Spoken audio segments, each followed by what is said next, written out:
Hello everyone, I am the storyteller and I am here to help you today. I know you use this video to fall asleep, so before that, like the video and subscribe to the channel. Also, where are you from and what time are you watching? Now get comfortable and relax. The rain hammered against my windshield like desperate fingers, each drop exploding into fractured stars that my wipers couldn't quite erase. Route 1A stretched ahead through the October darkness, a ribbon of asphalt that hugged the jagged coastline of Maine with the intimacy of a lover's whisper. I'd driven this stretch 1,000 times, but tonight felt different. Tonight, the ocean seemed closer, its salt-heavy breath fogging my windows despite the heater running full blast. I was returning from another pointless business meeting in Portland, my mind still churning over quarterly reports and missed deadlines, when I saw him. A figure materialized from the curtain of rain, thumb extended, his silhouette wavering like a mirage against the storm-drunk landscape. My first instinct was to drive past. Picking up hitchhikers on this desolate stretch was asking for trouble. But something made me slow down. The man stood perfectly still beside the guardrail, water streaming from his long coat in rivulets that caught my headlights like liquid mercury. His face remained hidden in shadow, but I could make out the antiquated cut of his overcoat, the kind sailors wore decades ago, with brass buttons that gleamed dully in the rain. He didn't wave frantically or step toward the road as most hitchhikers would. He simply stood there, patient as stone, as if he'd been waiting specifically for me. Against my better judgment, I pulled over. The passenger door opened with a creak that seemed unnaturally loud above the storm's symphony. Cold air rushed in, carrying with it the sharp bite of kelp and something else, something deeper and more ancient, like the smell of ship's holds that had been sealed too long. The man slid into the seat beside me without a word, his presence filling the car with an odd weight that made my ears pop. "Where are you headed?" I asked, stealing a glance at his profile. He didn't respond immediately. Instead, he raised one gloved hand and pointed straight ahead, his finger indicating something beyond the rain-blurred windshield. I followed his gesture and saw it, the old pier, jutting into the Atlantic like a broken finger, its weathered planks dark against the churning whitecaps. "The pier?" I asked. "But there's nothing there anymore. They're tearing it down next month." Still no response. The man's breathing was barely audible, a whisper-thin sound that seemed to synchronize with the rhythm of my windshield wipers. I put the car in drive and continued down the coastal road, hyper-aware of my passenger's stillness. Most people fidget when they're wet and cold, adjust their position, make small talk about the weather. This man sat like a statue, his hands folded in his lap, his face turned toward the passenger window, where the ocean rolled and crashed in the distance. The turnoff to the pier appeared sooner than I expected, marked by a rusted sign that read, "Beacon Point, Private Property." I'd passed this sign countless times, but had never actually driven down the narrow access road. Tonight, guided by my silent passenger's pointed finger, I turned. The road was worse than I'd anticipated, more pothole than pavement, lined with scrub pine that pressed close enough to scrape against my mirrors. The sound was like fingernails on chalkboard setting my teeth on edge. My headlights carved a tunnel through the darkness, illuminating glimpses of rotted fence posts and tangles of beach grass that bent and writhed in the wind like living things. As we approached the pier, I began to smell it more strongly. That overwhelming scent of the sea, but magnified to an almost nauseating intensity. It was as if someone had trapped the essence of 1,000 tides inside my car, pressing against my sinuses until my eyes watered. I cracked the window slightly, hoping for relief, but the smell only grew stronger. The pier stretched before us, a skeletal structure that had clearly seen better days. Wooden planks sagged between rusted supports, and I could see gaps where boards had fallen away entirely, leaving dark spaces that seemed to absorb light rather than reflect it. At the far end, barely visible through the rain, stood what looked like the remains of a small building, probably the old lighthouse keeper's station I'd heard mentioned in local maritime histories. I pulled into what might charitably be called a parking area, though it was really just a patch of gravel and broken shells. The engine ticked as it cooled, competing with the steady percussion of rain on metal. That's when I noticed the silence from my passenger. I turned to look at him, intending to ask if this was indeed where he wanted to be dropped off, but the words died in my throat. The man sat exactly as he had during the entire drive. Hands folded, face turned toward the window, but something was different. The fabric of his coat appeared completely dry. I blinked hard, wondering if the rain and the late hour were playing tricks with my perception. When I'd picked him up, he'd been soaked through, water literally dripping from his clothing onto my upholstery. But now, looking at him in the dim glow of my dashboard lights, his coat showed no signs of moisture. The leather of his gloves looked supple and unmarked by water. Even his hair, what I could see of it beneath the brim of his hat, appeared perfectly dry. How are you?" I started to say, but he was already moving. Without a word, without even a glance in my direction, the man opened the passenger door and stepped out into the storm. The rain that had been hammering my car didn't seem to touch him as he walked toward the pier, his stride purposeful and unhurried. I watched through my rain-streaked windshield as he made his way down the wooden walkway, his figure growing smaller and more indistinct with each step. I should have driven away then. Every rational part of my brain screamed at me to put the car in reverse and get back to the main road, back to the familiar comfort of gas stations and late-night diners. Instead, I found myself reaching for the rearview mirror, adjusting it to get a better view of the pier. The man had reached the end of the structure and stood facing the ocean, motionless as a monument. The storm raged around him, but he seemed untouched by it, a fixed point in the chaos of wind and rain. I stared at his silhouette, trying to make sense of what I was seeing, when something made me look down at my passenger seat. It was bone dry. The upholstery showed no signs of moisture, no indication that a rain-soaked man had occupied that space just moments before. I ran my hand across the fabric, searching for any dampness, any proof that my passenger had been real. Nothing. The seat was as dry as if it had been sitting in a heated garage. My heart began to race, that familiar flutter of panic that I'd learned to recognize over the years. Was I having another episode? It had been months since my last one, months since I'd seen things that weren't there, experienced events that existed only in the fractured landscape of my own mind. My therapist had assured me that the medication was working, that the hallucinations were under control.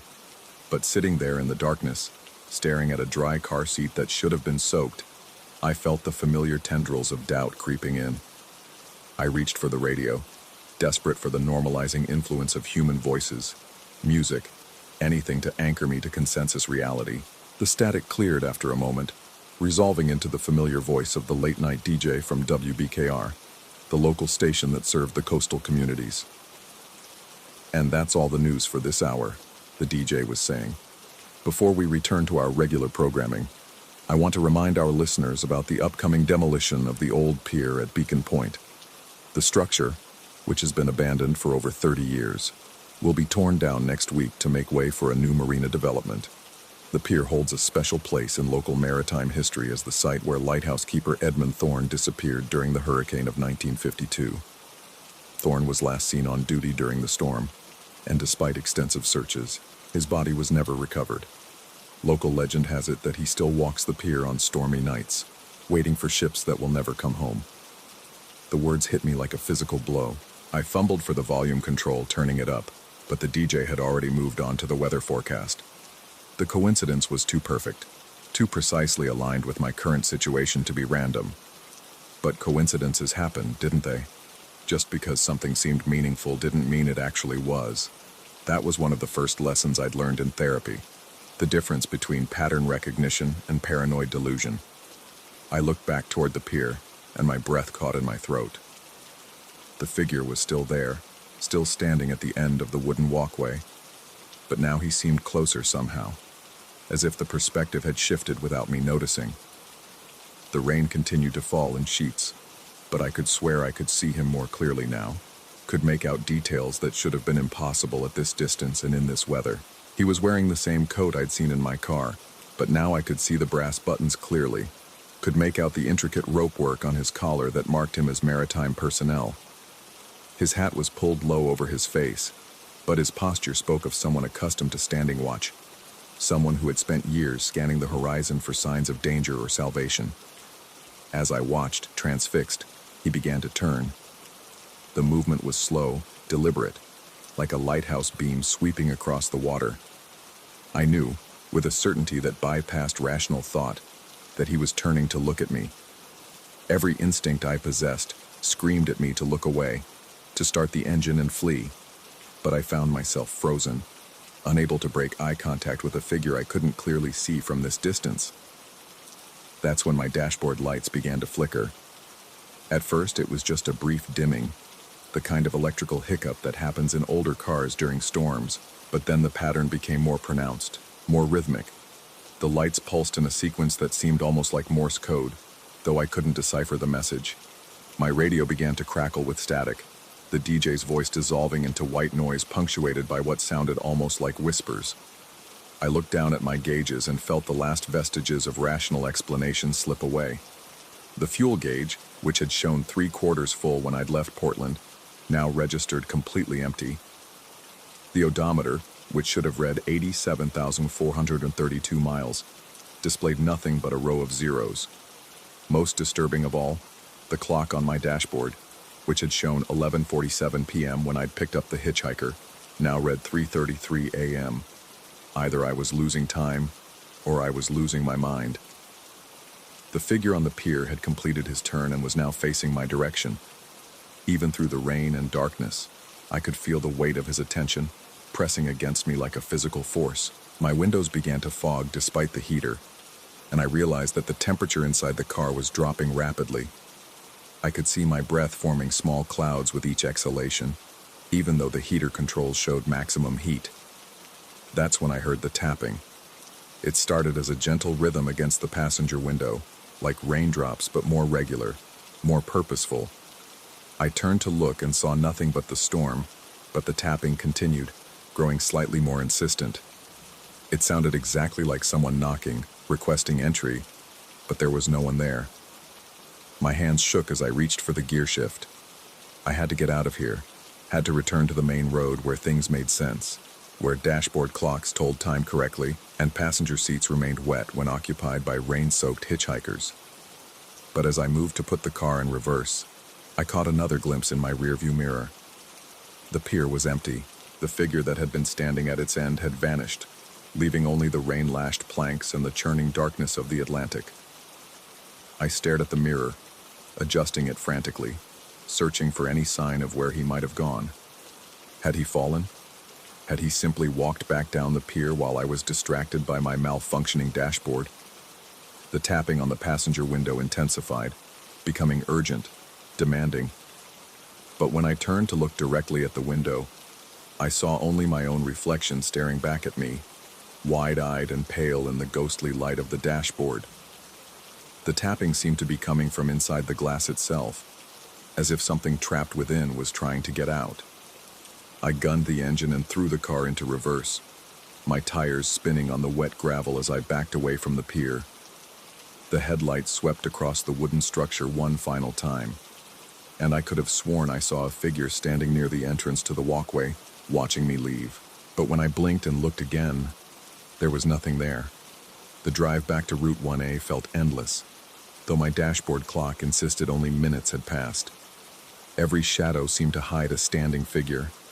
Every gust of wind sounded like whispered words I couldn't quite understand. When I finally reached the main road, the relief was overwhelming, like surfacing from deep water after holding my breath too long.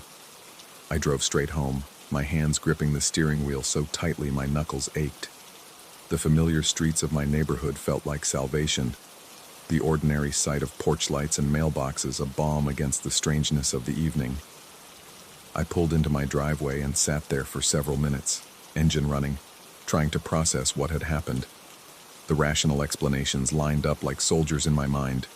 Stress-induced hallucination, a brief dissociative episode, the kind of mental slip that my condition sometimes produced despite medication. The hitchhiker had been real, probably a local looking for a ride to the pier for reasons of his own.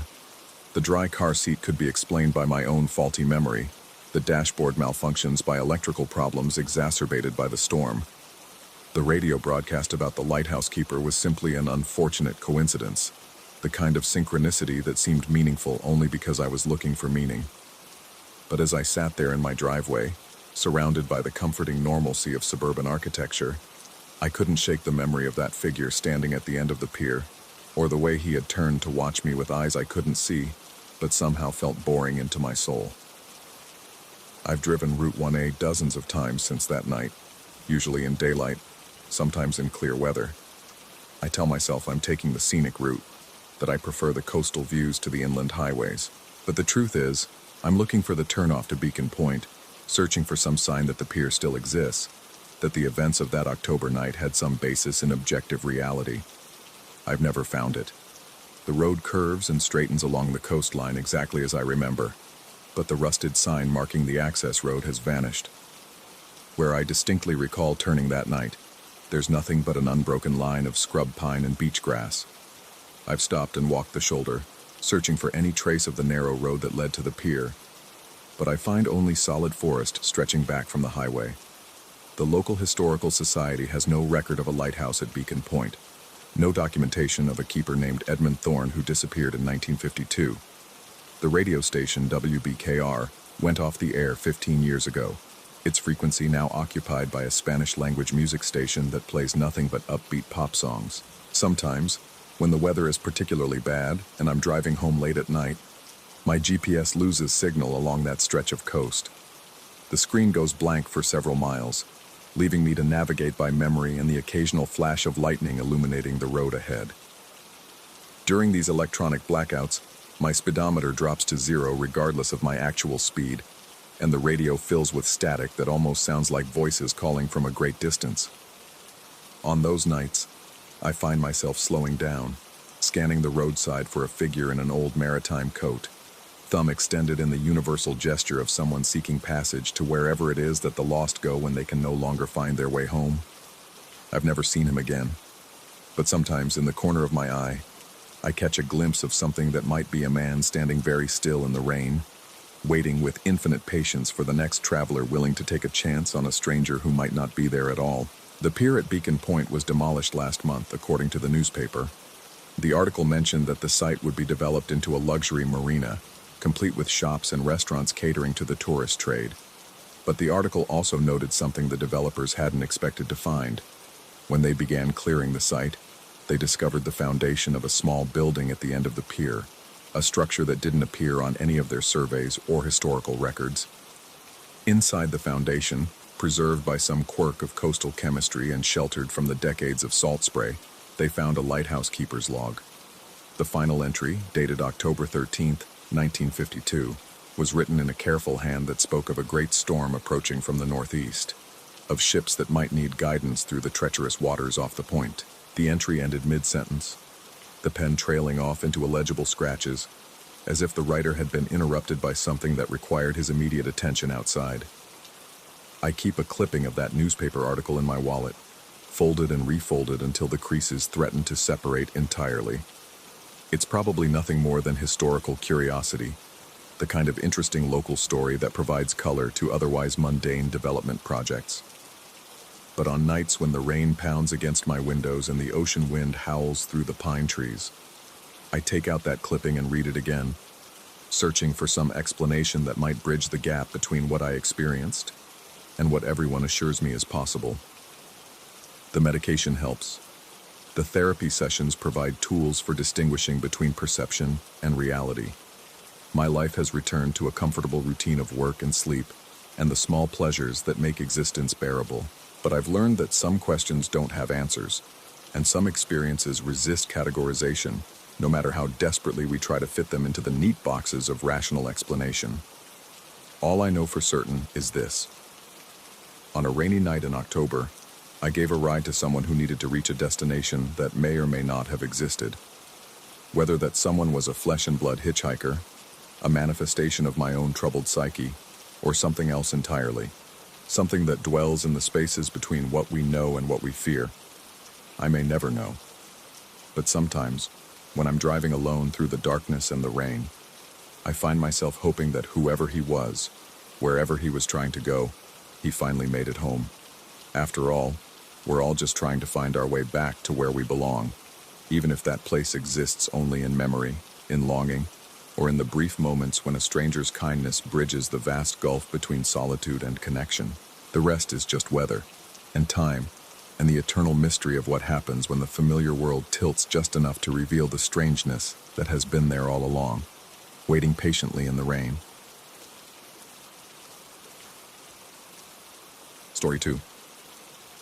The first thing you need to understand is that I've always prided myself on being rational. Logic over instinct, facts over fear. That's what made me good at my job. Systems analysis requires a methodical mind, one that doesn't jump to conclusions or let imagination fill in the gaps where data should be.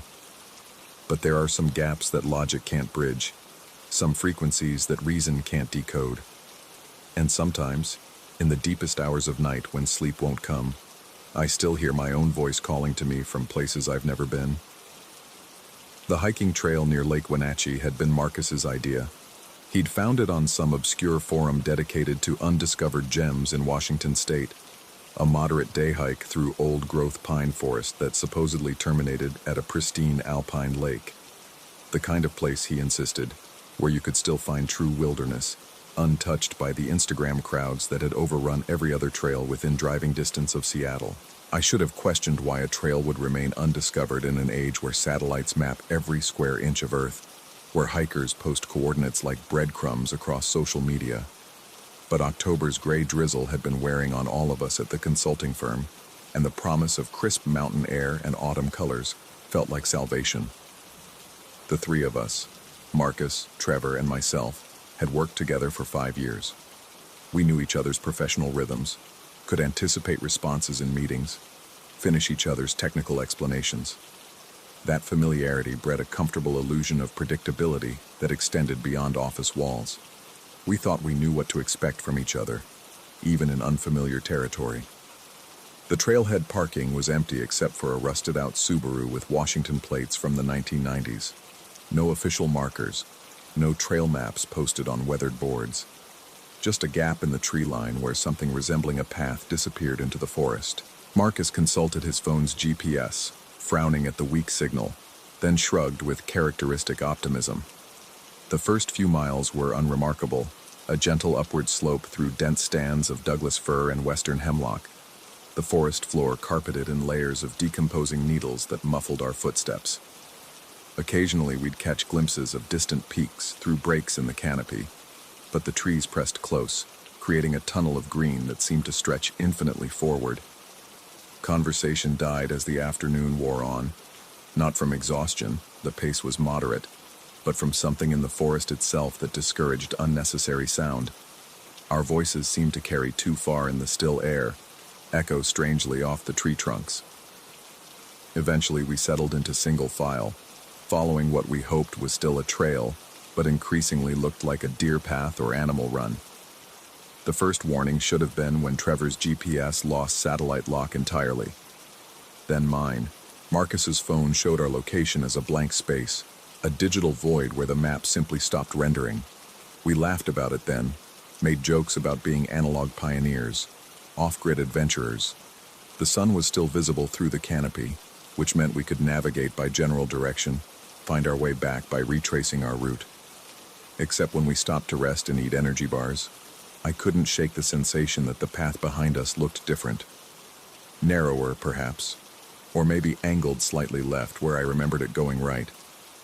Trees have a way of looking identical in dense forest, creating false landmarks, generating the optical illusions that turn confident hikers into search and rescue statistics. By late afternoon, the trail had disappeared entirely. What we'd been following was nothing more than a series of game runs that branched and converged without apparent logic.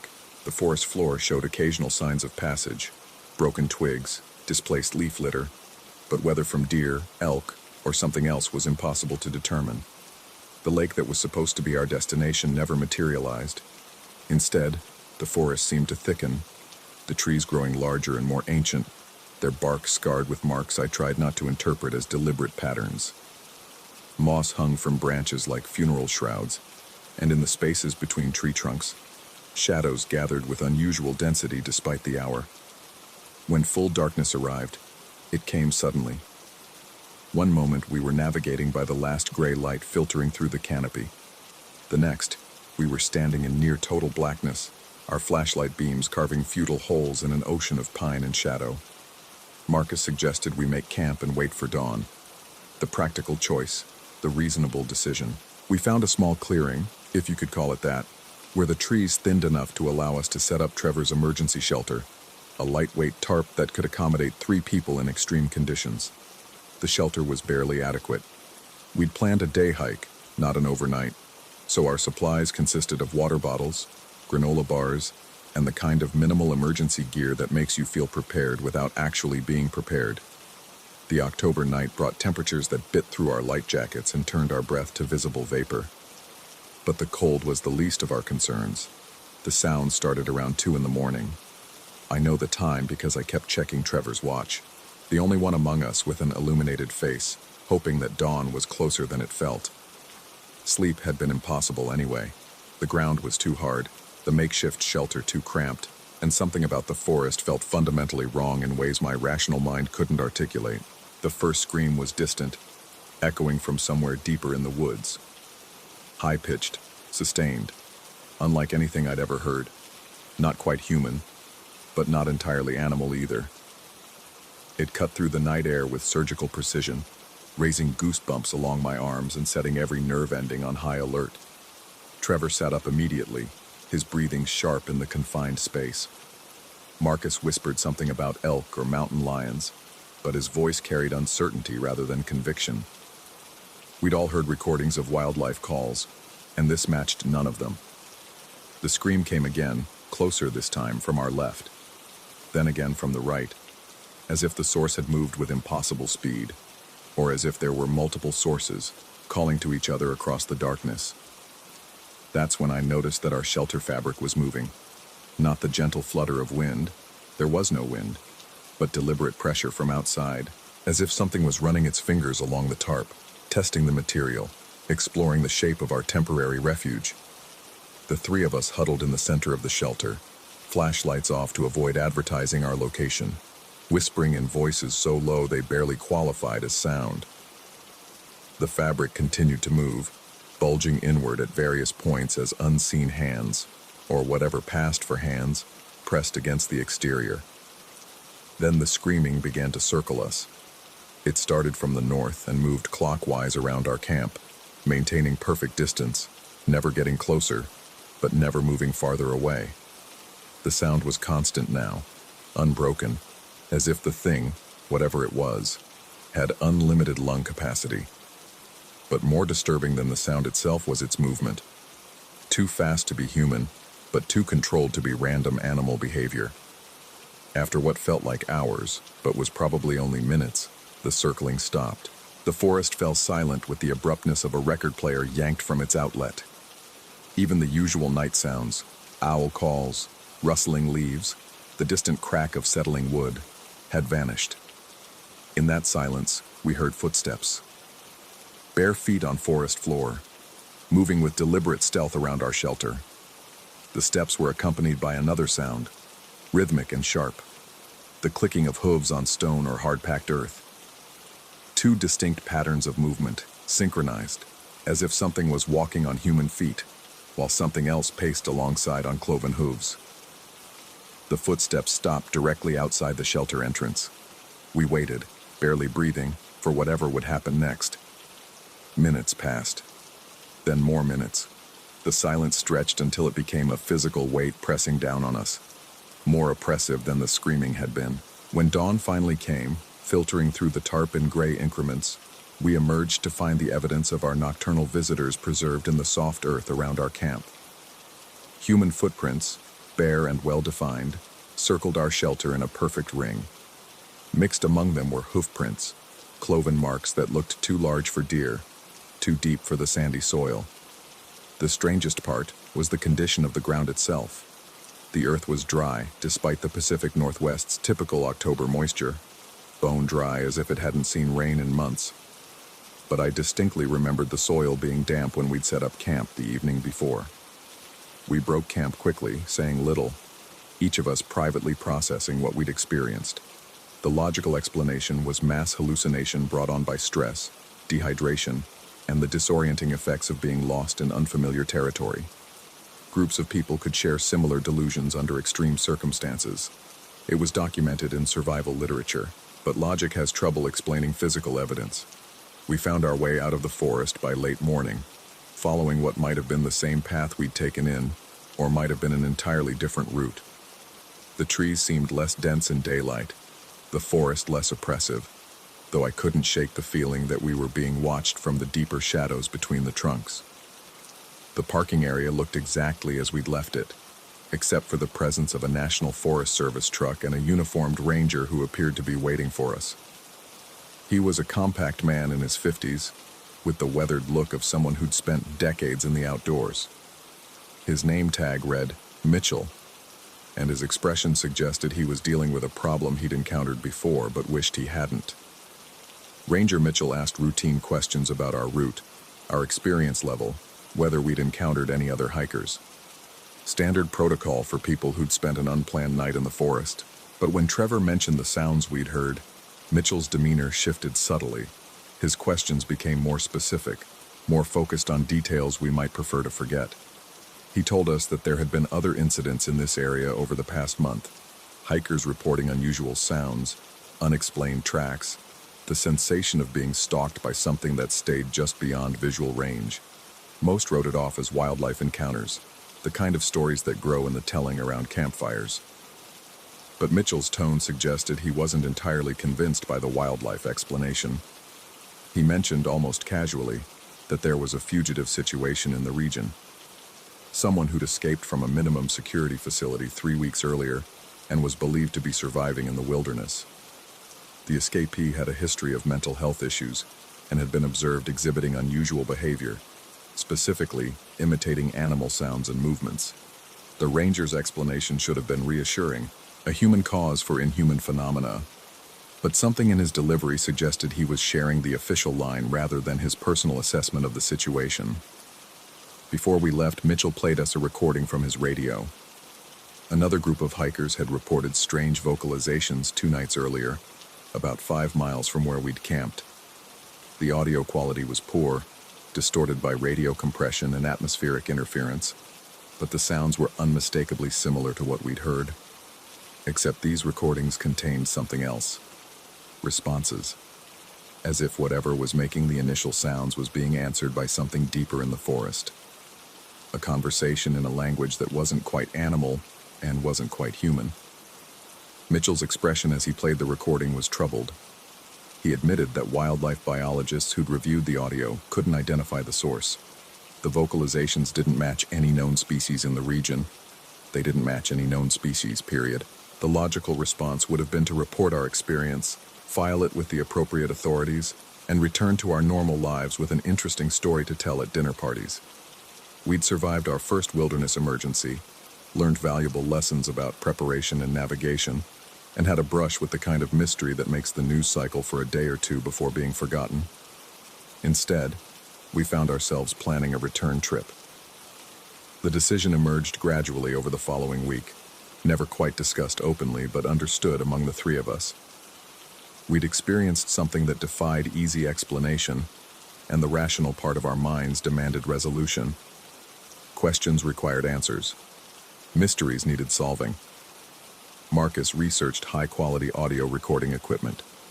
Trevor studied topographical maps of the region, identifying likely locations for our mystery visitors' base camp. I found myself reading everything I could find about psychological phenomena in wilderness survival situations, looking for academic explanations for shared hallucinations and group hysteria. But I also researched something else. Reports of similar incidents throughout the Pacific Northwest. Unexplained vocalizations, bipedal tracks mixed with animal sign, the persistent sense of being observed from the forest depths. The accounts went back decades, scattered across hiking forums and local newspapers, usually dismissed as cryptid enthusiasts or urban legend. What struck me was the consistency of the reports. Different witnesses, different times, different locations, but remarkably similar details. As if they were encountering the same phenomena, or following the same behavioral patterns.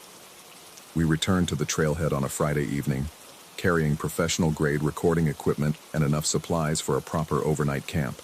The rusted Subaru was gone, replaced by a newer Jeep with out-of-state plates. Otherwise, the parking area was unchanged.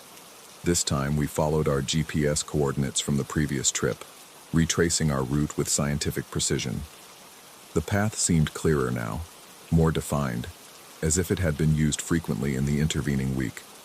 Fresh boot prints in muddy sections, broken branches at head height, the kind of sign that indicated regular human passage. We established our camp in the same clearing, though it looked larger now, the trees more widely spaced than I remembered. Trevor set up multiple recording devices positioned around our perimeter, sensitive enough to capture sounds from a considerable distance. Marcus had brought night vision equipment and motion sensors. We were prepared for documentation. The evening passed quietly.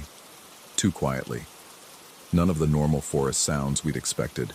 No owl calls, no rustling in the underbrush, no distant crack of falling branches. The silence felt artificial, as if the normal ecosystem had been suppressed or driven away.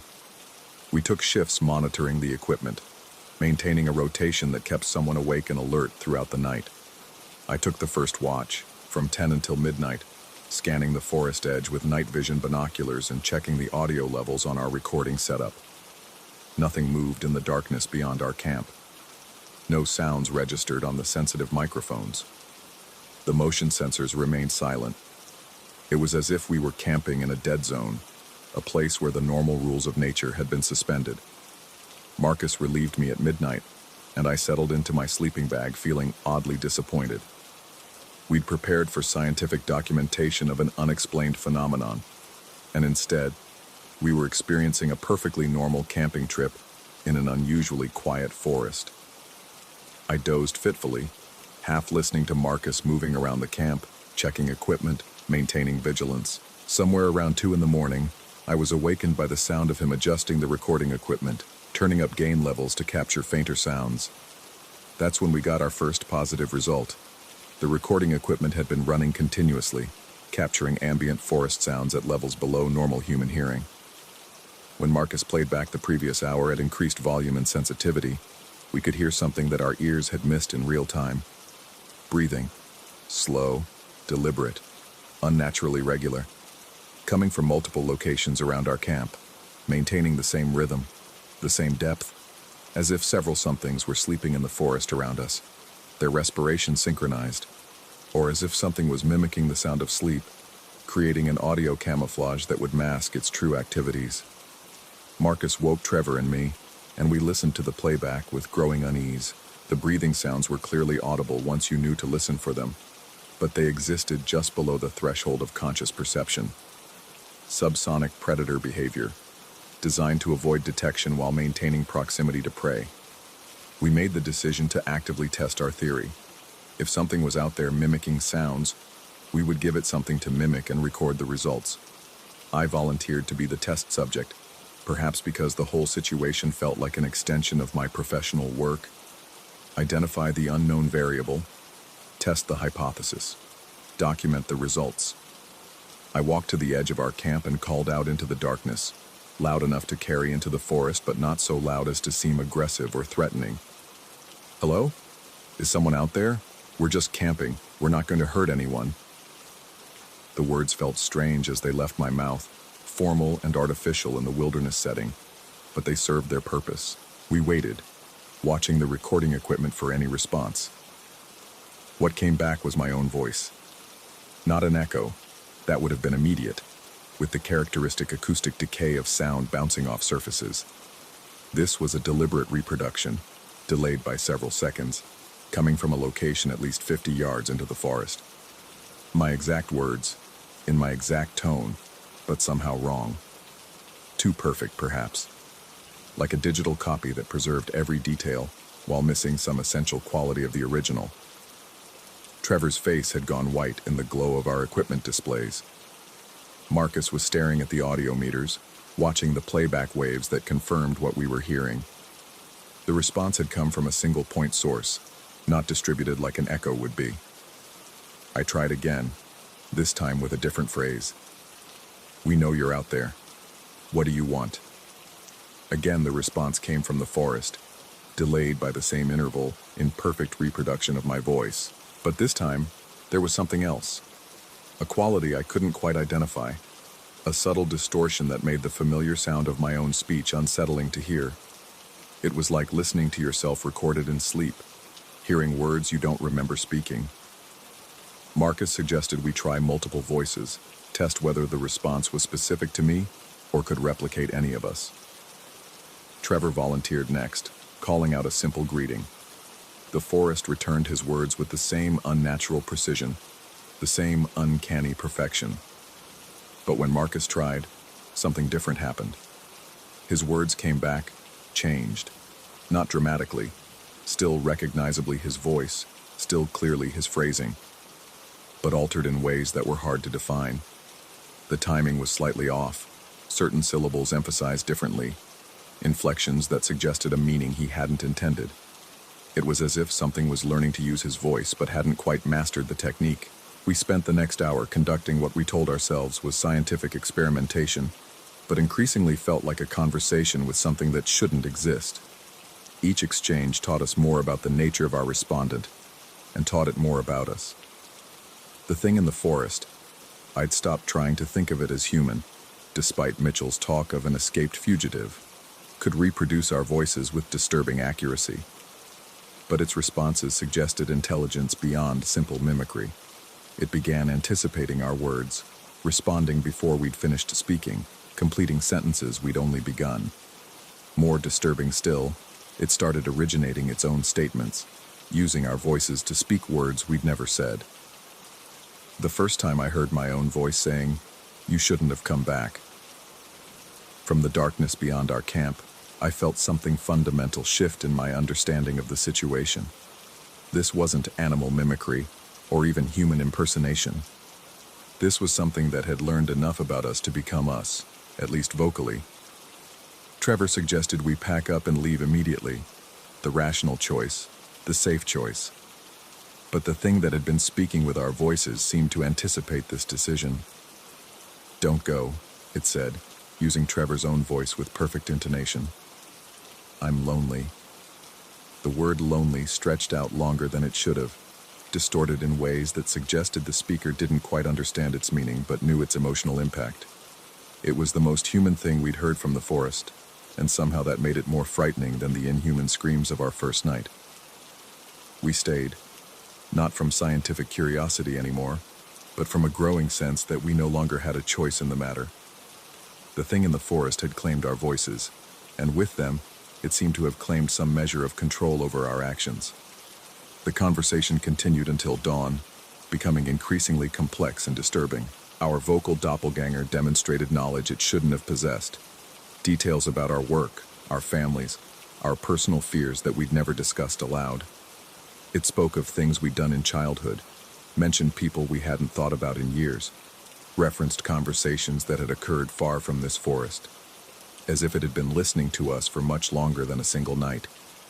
When the sun finally began to filter through the trees, the responses from the forest stopped, not gradually, but with the abruptness of a switch being thrown. The sudden silence was more unnerving than the voices had been, suggesting that our conversation partner was still out there, but had chosen to stop communicating. We packed up our equipment in subdued quiet, each of us processing the night's events in private. The recording devices had captured everything, providing irrefutable documentation of impossible phenomena. But as we prepared to leave, I found myself wondering what we would do with that evidence. Who would believe us? More importantly, what were the implications if someone did believe us? The drive back to Seattle passed in uncomfortable silence. We were no longer the same three colleagues who'd embarked on a simple day hike 2 weeks earlier.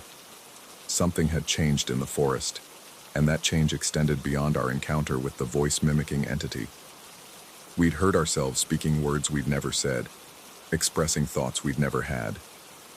The boundary between self and other had become permeable in ways that rational minds aren't equipped to handle. In the days that followed, I found myself questioning every word I spoke, wondering if the thoughts in my head were truly my own, or somehow influenced by that thing in the forest. Marcus reported similar experiences. Moments of dissociation where he couldn't be certain whether he was thinking his own thoughts or remembering the sound of his voice speaking from the darkness. Trevor handled it worst of all. He became convinced that the entity had followed us home, that it was somehow present in his apartment, mimicking his voice when he wasn't listening carefully enough to be sure. He started recording himself constantly, comparing playbacks to his memory of what he'd said, looking for discrepancies that would prove external influence. The audio recordings from our second night should have provided objective evidence, scientific proof of what we'd experienced. But when we reviewed them in the safety of my apartment, they told a different story than what we remembered. The recordings captured our voices clearly enough, but the responses from the forest were distorted, barely audible, filled with static and interference that made them difficult to interpret. What had seemed like perfect vocal reproduction in the moment sounded like wind through trees, the distant call of night birds, the kind of ambiguous sounds that imagination could shape into almost anything. Either the recording equipment had malfunctioned at the crucial moments, or we'd experienced some form of shared auditory hallucination. Neither explanation was satisfactory, but there was one piece of evidence that couldn't be dismissed or explained away. During a section of the recording where I clearly remembered the entity speaking with my voice, the audio showed something else entirely. Two distinct voice patterns, both identifiably mine, speaking simultaneously. I had apparently been holding a conversation with myself, using slightly different vocal patterns to simulate question and response, the kind of behavior associated with severe psychological disturbance or complete mental breakdown. The rational explanation was that the stress of being lost in the wilderness, combined with sleep deprivation and group pressure, had triggered some form of collective psychosis. We'd experienced a shared break from reality, complete with elaborate delusions and false memories. But if that was true, it meant I could no longer trust my own perceptions, my own memories, my own sense of self. The alternative, that something in the forest had learned to reproduce our voices with supernatural accuracy, was impossible to accept, but somehow less terrifying than the possibility that my own mind had become unreliable. I've listened to those recordings hundreds of times since then, analyzing every frequency, every inflection, every pause between words. Sometimes I hear exactly what I expect. The voices of three confused men talking to themselves in the darkness, creating elaborate fantasies to cope with their disorientation.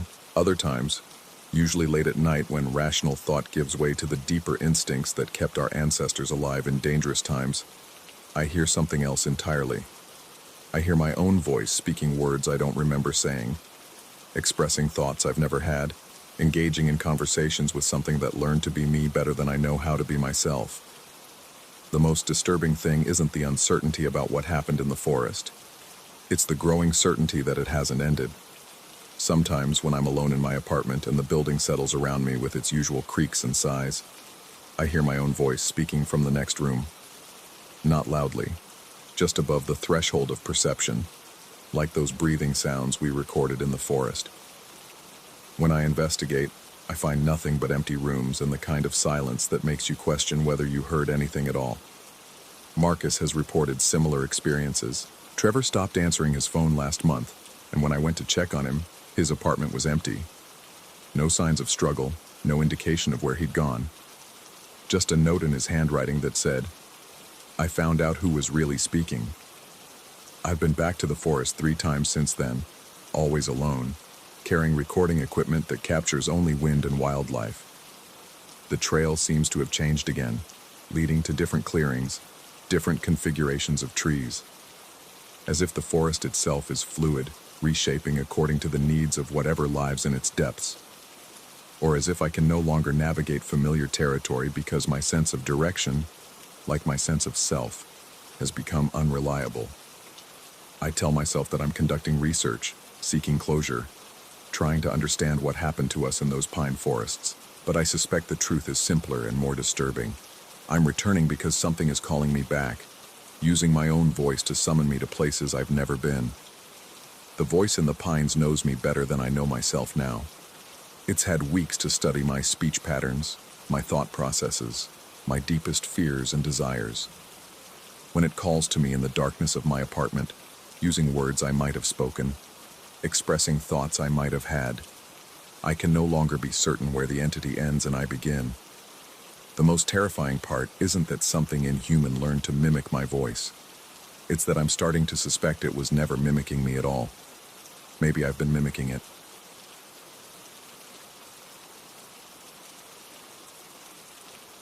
Story 3. The metal plates caught the October light like scattered mirrors across the brown grass, each one marking where another forgotten soul had been laid to rest. Millbrook Industrial Cemetery stretched out before us in neat corporate rows. No ornate headstones or weeping angels here, just stamped steel rectangles bearing names, dates, and employee numbers. The aesthetic was as cold and functional as the plant that had killed these people slowly, one lung at a time. Marcus adjusted his camera strap and whistled low through his teeth. Man, this place gives me the creeps. Look at this. Robert Chen, line supervisor, employee NISTOR 471, 1956-1987. They even put their damn employee numbers on the graves. I knelt beside the plate, running my fingers along its corrugated edges. The metal was surprisingly warm despite the chill in the air, almost like it retained some memory of the furnaces where these workers had spent their lives. The inscription was precise, industrial, no room for sentiment or flourishes. Just facts, stamped into steel like everything else that had come out of the Millbrook chemical plant. That's the point, I said, pulling out my notebook. This whole cemetery is a monument to corporate efficiency. Even in death, they're still just numbers in the system. The assignment had seemed straightforward when my editor pitched it.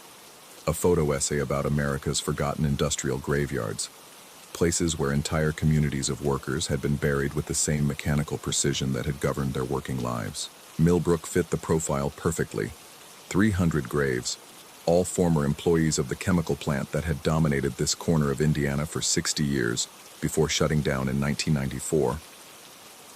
Marcus was already moving between the rows, his camera clicking steadily as he captured the geometric precision of it all. The late afternoon sun cast long shadows between the metal markers, creating a grid pattern that seemed to stretch endlessly across the hillside. There was something hypnotic about the repetition, the way each plate seemed to reflect the others in an infinite regression of corporate mortality. I was documenting the inscription on employee Dobrir 4471 when something struck me hard between the shoulder blades. The impact sent me sprawling forward onto the plate, my notebook flying from my hands as I hit the ground face first. The taste of dirt and old grass filled my mouth as I rolled over, gasping. My back burned where I'd been hit, a searing heat that felt like someone had pressed a branding iron against my spine. Jesus, what happened? Marcus was beside me in an instant, helping me sit up. Did you trip? I looked around wildly, expecting to see whoever had shoved me, but we were alone among the graves. The cemetery stretched empty in all directions, just Marcus and me and 300 metal plates gleaming in the dying light. Someone pushed me, I said, reaching back to touch the burning spot between my shoulders. Even through my jacket, the heat was intense. Right here, someone shoved me hard. Marcus frowned, scanning the empty cemetery. There's nobody here, man. Maybe you caught your foot on something? But I knew what I'd felt. The impact had been deliberate, forceful, 2 hands pressed flat against my back and shoving hard. I could still feel the phantom pressure of fingers digging into my shoulder blades. We spent another hour documenting the cemetery, but the burning sensation never faded. If anything, it grew worse as the sun set, spreading outward from the initial point of contact like ripples in a pond. By the time we reached the car, I was walking stiffly, trying not to aggravate whatever was happening to my back. You sure you're okay? Marcus asked as we drove back toward town. You look like hell. I caught my reflection in the passenger window, pale, sweaty, with dark circles under my eyes that hadn't been there that morning. I'll be fine. Probably just pulled something when I fell. But as we passed the rusted gates of the old Millbrook chemical plant, something made me turn back toward the cemetery. For just a moment, I could have sworn I saw movement among the metal plates. A dark figure walking slowly between the rows, checking each grave with the methodical precision of a night watchman making his rounds. The security guard at our motel confirmed what I'd begun to suspect. Bill Torino was pushing 70, with the weathered face of someone who'd spent decades working nights in empty places. He'd been watching over Millbrook Cemetery for 12 years, ever since the county took it over from the plant's estate. "You boys were up there today, weren't you?" he said when Marcus mentioned our visit. "Thought I saw your car around sunset." We were sitting in the motel lobby, sharing coffee from a pot that looked like it hadn't been cleaned since the Clinton administration. Bill had the tired, careful demeanor of someone who'd seen things he couldn't quite explain, but had learned not to talk about them too directly. "Anything unusual ever happen up there?" I asked, trying to keep my tone casual. The burning in my back had intensified throughout the evening, and I'd started to feel small, painful bumps forming along my spine. Bill studied me for a long moment before answering. "Depends what you mean by unusual. It's a cemetery. Strange things happen in cemeteries." "What kind of strange things?" "Oh, you know. Sounds mostly. Around 3, 4 in the morning, I'll hear them walking. Boots on pavement, marching in formation like they're heading to their shift. And sometimes..." He paused, glancing around the empty lobby as if someone might be listening. "Sometimes I hear the whistle." Marcus leaned forward. "What whistle?" "Plant whistle. 5:30 a.m. sharp, every weekday for 60 years. Blow that whistle, and 600 men would pour through the gates like water through a dam. Even now, 20-some years after they shut it down, I still hear it sometimes, clear as day, floating across the cemetery like it's calling the dead boys back to work." That night, the dreams began. I found myself walking down a long corridor lined with metal plates identical to the ones in the cemetery. The walls were industrial green, lit by flickering fluorescent tubes that cast everything in a sickly underwater glow. My footsteps echoed off the concrete floor in a rhythm that seemed almost musical. Click, click, click, like a metronome counting down to something terrible. The corridor stretched endlessly ahead, turning at sharp right angles every few hundred feet. With each turn, the walls seemed to press closer, the ceiling dropping lower until I had to duck to avoid the hanging light fixtures. The metal plates became more frequent, covering every available surface until I was walking through a tunnel of names and employee numbers, a catalog of the forgotten dead. And always, somewhere behind me, I could hear the whistle, a long, mournful note that seemed to come from every direction at once. But when I turned to look, I saw only shadows moving in the flickering light, dark shapes that might have been people, or might have been nothing at all. The shadow whispered constantly, a low murmur that I couldn't quite make out but somehow understood. Instructions, orders, the endless litany of industrial efficiency. Keep moving. Stay in line. Don't look back. Line 3 needs to maintain productivity. The quota must be met. I woke soaked in sweat, my back on fire. When I stumbled to the bathroom and tried to examine myself in the mirror, I could see the damage clearly for the first time. Small blisters had formed in a perfect handprint pattern across my shoulder blades, as if someone with burning fingers had gripped me hard enough to leave marks. The rational part of my mind insisted it was some kind of allergic reaction, maybe to something I'd touched in the cemetery. But the blisters were too precise, too deliberate. They formed the exact outline of 2 hands pressed flat against my back, fingers splayed wide to maximize contact. 3 nights later, I returned to Millbrook Cemetery alone. Marcus had wanted to come, but something told me this was a journey I needed to make by myself. The dreams had continued every night, growing more vivid and detailed. The shadow had begun to take shape, a tall figure in work clothes, moving with the steady gait of someone who'd walked the same route 1,000 times before. And the whispered orders had become clearer, more urgent. Emergency evacuation. All personnel to designated exits. This is not a drill. I arrived just after midnight, parking outside the cemetery gates with my digital recorder and a thermos of coffee. The night was still and cold, with the kind of absolute silence that only comes in rural places far from highway noise and city lights. Even the insects seemed to have gone quiet, as if they were waiting for something to happen. Bill's security shack was dark, but I could see his patrol car parked beside it. He was probably making his rounds. walking the perimeter with a flashlight and a thermos of his own. I wondered if he'd hear the whistle tonight, if he'd see the shadows moving between the metal plates.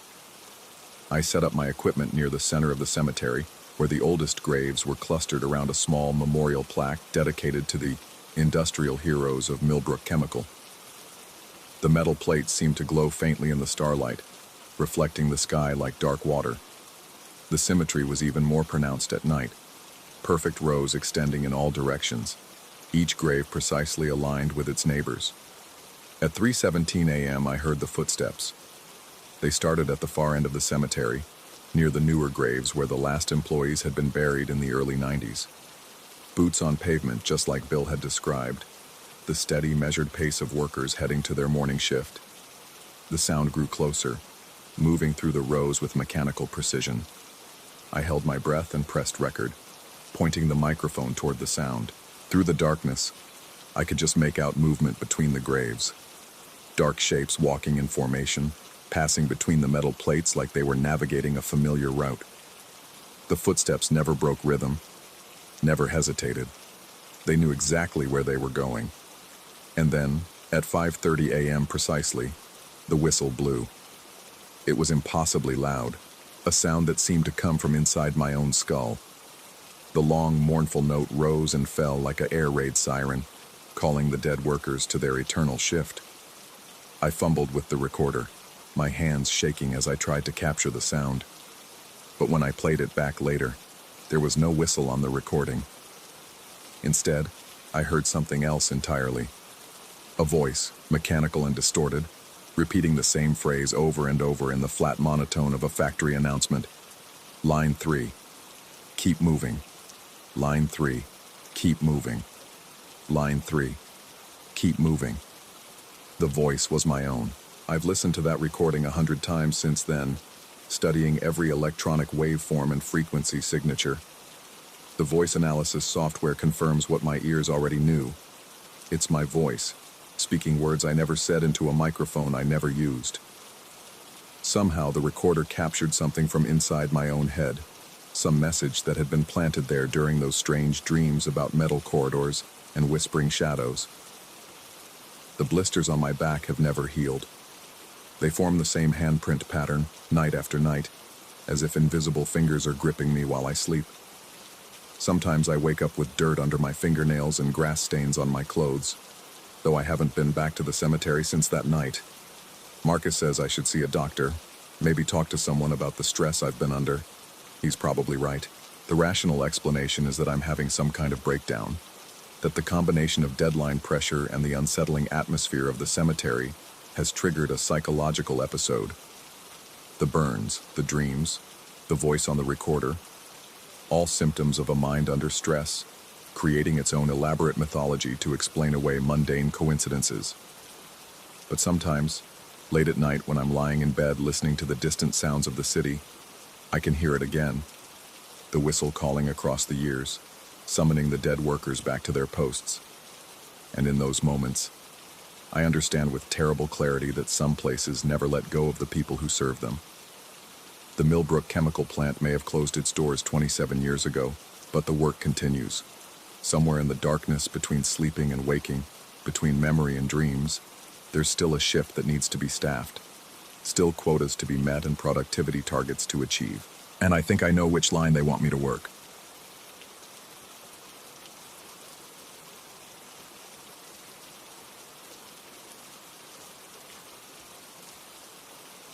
Story 4.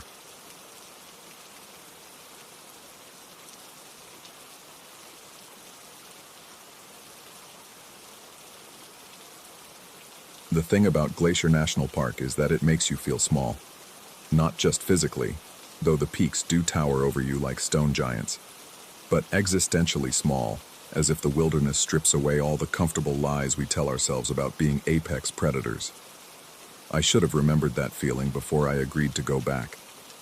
The invitation came from Marcus, my college roommate, 3 months after what the therapist diplomatically called my episode. A weekend camping trip to help me reconnect with nature, he said. Get away from the city noise, the constant checking over my shoulder, the way I'd started avoiding mirrors and reflective surfaces, the way I'd begun sleeping with every light on. I told him I was fine now. The medication was working. The nightmares had stopped. I was lying about all of it. We drove up on a Friday in October, the aspens already burning gold against the granite walls. Marcus chatted about work, his girlfriend, normal things that felt like they were happening to someone else.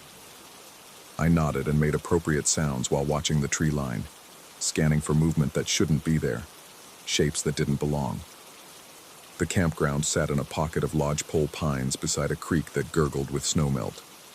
We set up our tents as the sun dropped behind the peaks, and I helped Marcus build a fire, my hands steady enough that he didn't notice how I kept glancing at the darkening spaces between the trees.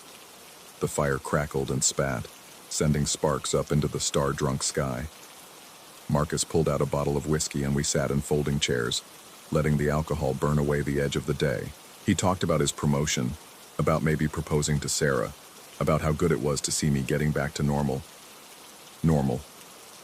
The word sat heavy in my chest.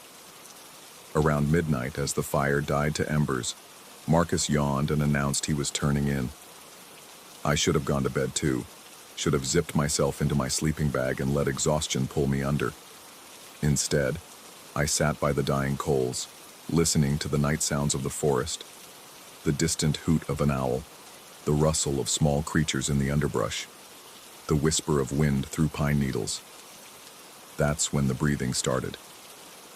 At first I thought it was Marcus snoring, but the sound was wrong. Too deep, too measured, coming from outside his tent rather than within. I sat perfectly still, my heart hammering against my ribs as something large moved through the darkness beyond our camp. The footsteps were soft, almost tentative, like someone trying not to wake sleeping children. They circled our tent slowly, deliberately, pausing every few steps.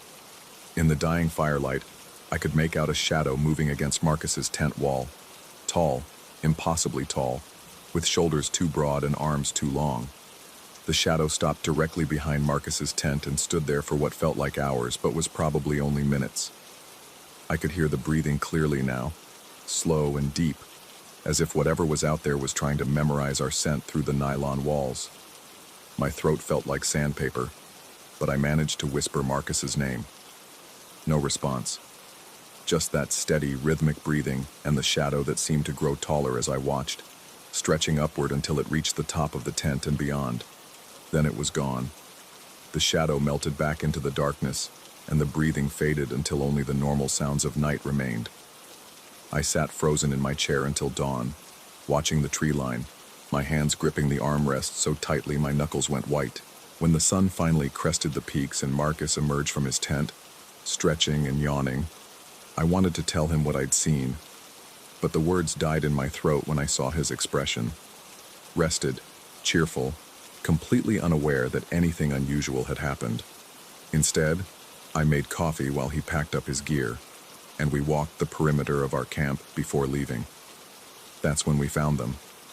The claw marks formed a perfect semicircle around our tents, gouged deep into the soft earth. They were too big for a black bear, too wide-spaced for a mountain lion. Marcus crouched beside one set, running his finger along the edge of a furrow. Grizzly, maybe, he said, but there was uncertainty in his voice. I was about to agree when I saw it. Right in the center of the semicircle, pressed deep into a patch of frost-covered mud.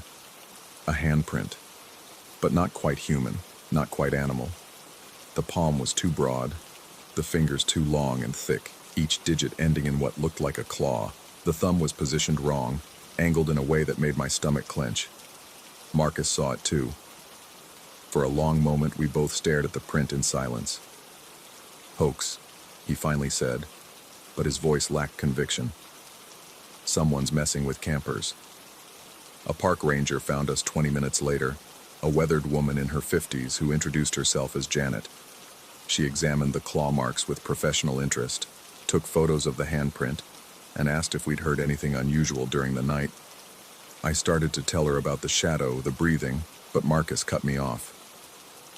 Just normal forest sounds, he said quickly. Nothing out of the ordinary. Janet nodded and suggested that someone with a twisted sense of humor had probably played a prank on us. She'd seen it before. People using prosthetic hands to leave fake prints, trying to stir up Bigfoot rumors. Some folks just like making trouble, she said with a shrug that was meant to be reassuring. But I caught the way her eyes lingered on the handprint, the slight tightness around her mouth when she thought we weren't looking. The drive home passed in uncomfortable silence. Marcus kept the radio on, classic rock filling the space between us, but I could feel his glances in my peripheral vision. He was worried about me, I realized, wondering if this trip had been a mistake, if seeing those marks had triggered something. Maybe it had. The first sign that something was wrong came 3 days later. I was sitting in traffic on I-25, idly checking my rearview mirror, when I saw the handprint on the inside of my rear window. The same broad palm, the same impossibly long fingers, pressed against the glass as if someone, or something, was trying to push through from inside my own car. I jerked the wheel hard right and pulled onto the shoulder, my heart slamming against my ribs. Cars honked as they swept past, but I barely heard them. I twisted in my seat to look at the back window. Nothing. Just clear glass and the Denver skyline in the distance. I sat there for 10 minutes, breathing hard, telling myself it had been a trick of the light. A smudge on the glass that my traumatized brain had interpreted as something sinister. The medication was wearing off, that was all. I needed to call Dr. Reeves, adjust the dosage. But when I finally pulled back into traffic, I couldn't stop checking the mirror every few seconds. The handprint appeared again the next week, this time on the bathroom mirror while I was brushing my teeth. I saw it in my peripheral vision, that familiar outline of palm and fingers, and spun around so fast I dropped my toothbrush. The mirror was spotless. I called Dr. Reeves the next morning and scheduled an emergency appointment. She listened patiently as I described what I'd been seeing, her expression carefully neutral. Hallucinations were not uncommon with my condition, she explained. Visual disturbances often accompanied periods of high stress. She increased my medication and recommended I take some time off work. The prescription helped at first. The handprints stopped appearing, and I began to convince myself that the whole experience at Glacier had been some kind of shared delusion, a product of suggestion and an overactive imagination. Marcus called regularly to check on me, and his obvious relief when I sounded normal again was almost enough to make me believe it myself.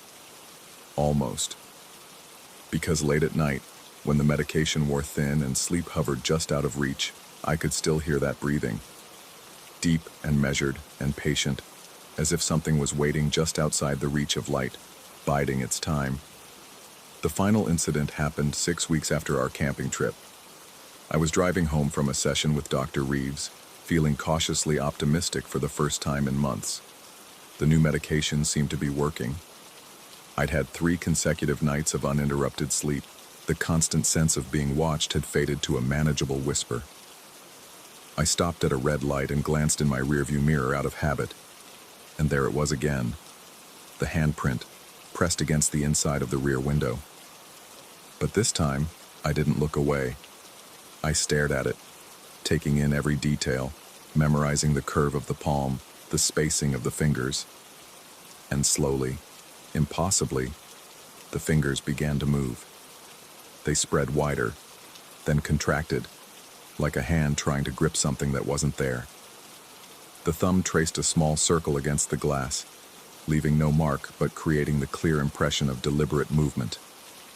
I watched, paralyzed, as the hand pressed harder against the window, the glass beginning to bow inward under the pressure. A car honked behind me. The light had turned green. I accelerated through the intersection, my eyes flicking between the road and the mirror.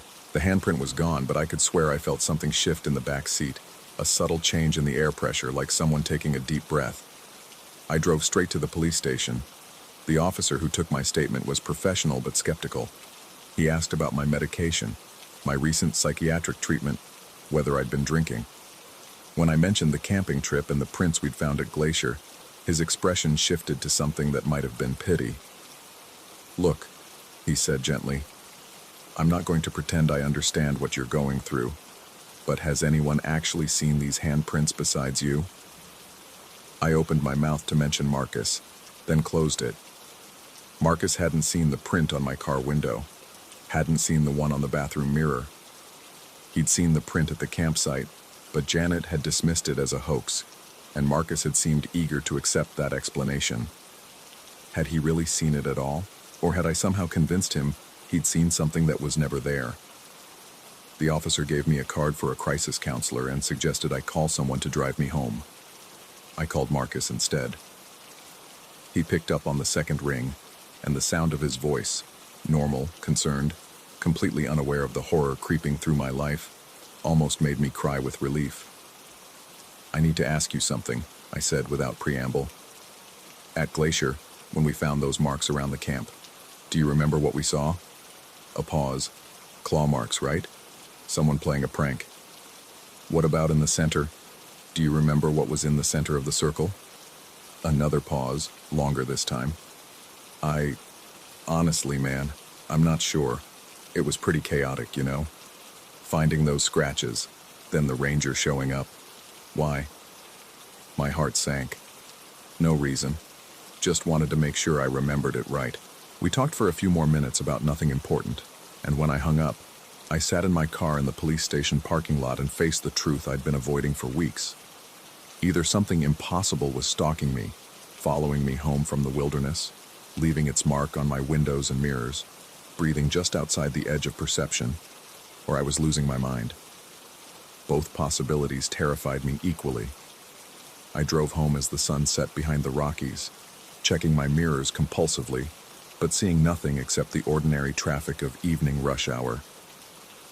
My apartment felt safe and normal when I walked in, filled with familiar smells and soft lamplight. I made dinner, watched television, took my medication on schedule. I was brushing my teeth before bed when I saw it one final time, not in the mirror, but reflected in the bathroom window behind me. The handprint was there for just a moment, pressed against the glass from outside, impossibly high off the ground. When I spun around, the window was empty, just my own backyard and the neighbor's fence beyond. But the print had been different this time, smaller, more human proportioned, as if whatever was out there was learning, adapting, becoming something that could pass for normal if you didn't look too closely. I turned off all the lights and stood in my dark bedroom, staring out at the night. The medication sat heavy in my bloodstream, promising sleep and temporary peace from the questions that had no answers. But sleep, when it finally came, brought dreams of breathing in the darkness and shadows that moved with impossible height and patience. And in those dreams, I sometimes thought I could hear something tapping on the windows, not with claws, but with fingers that had learned to be gentle. When I woke in the morning, the question remained, hanging over me like morning mist. Was I being haunted by something that should not exist? Or was my own mind the monster I needed to fear? I still don't know, but I've stopped looking in mirrors.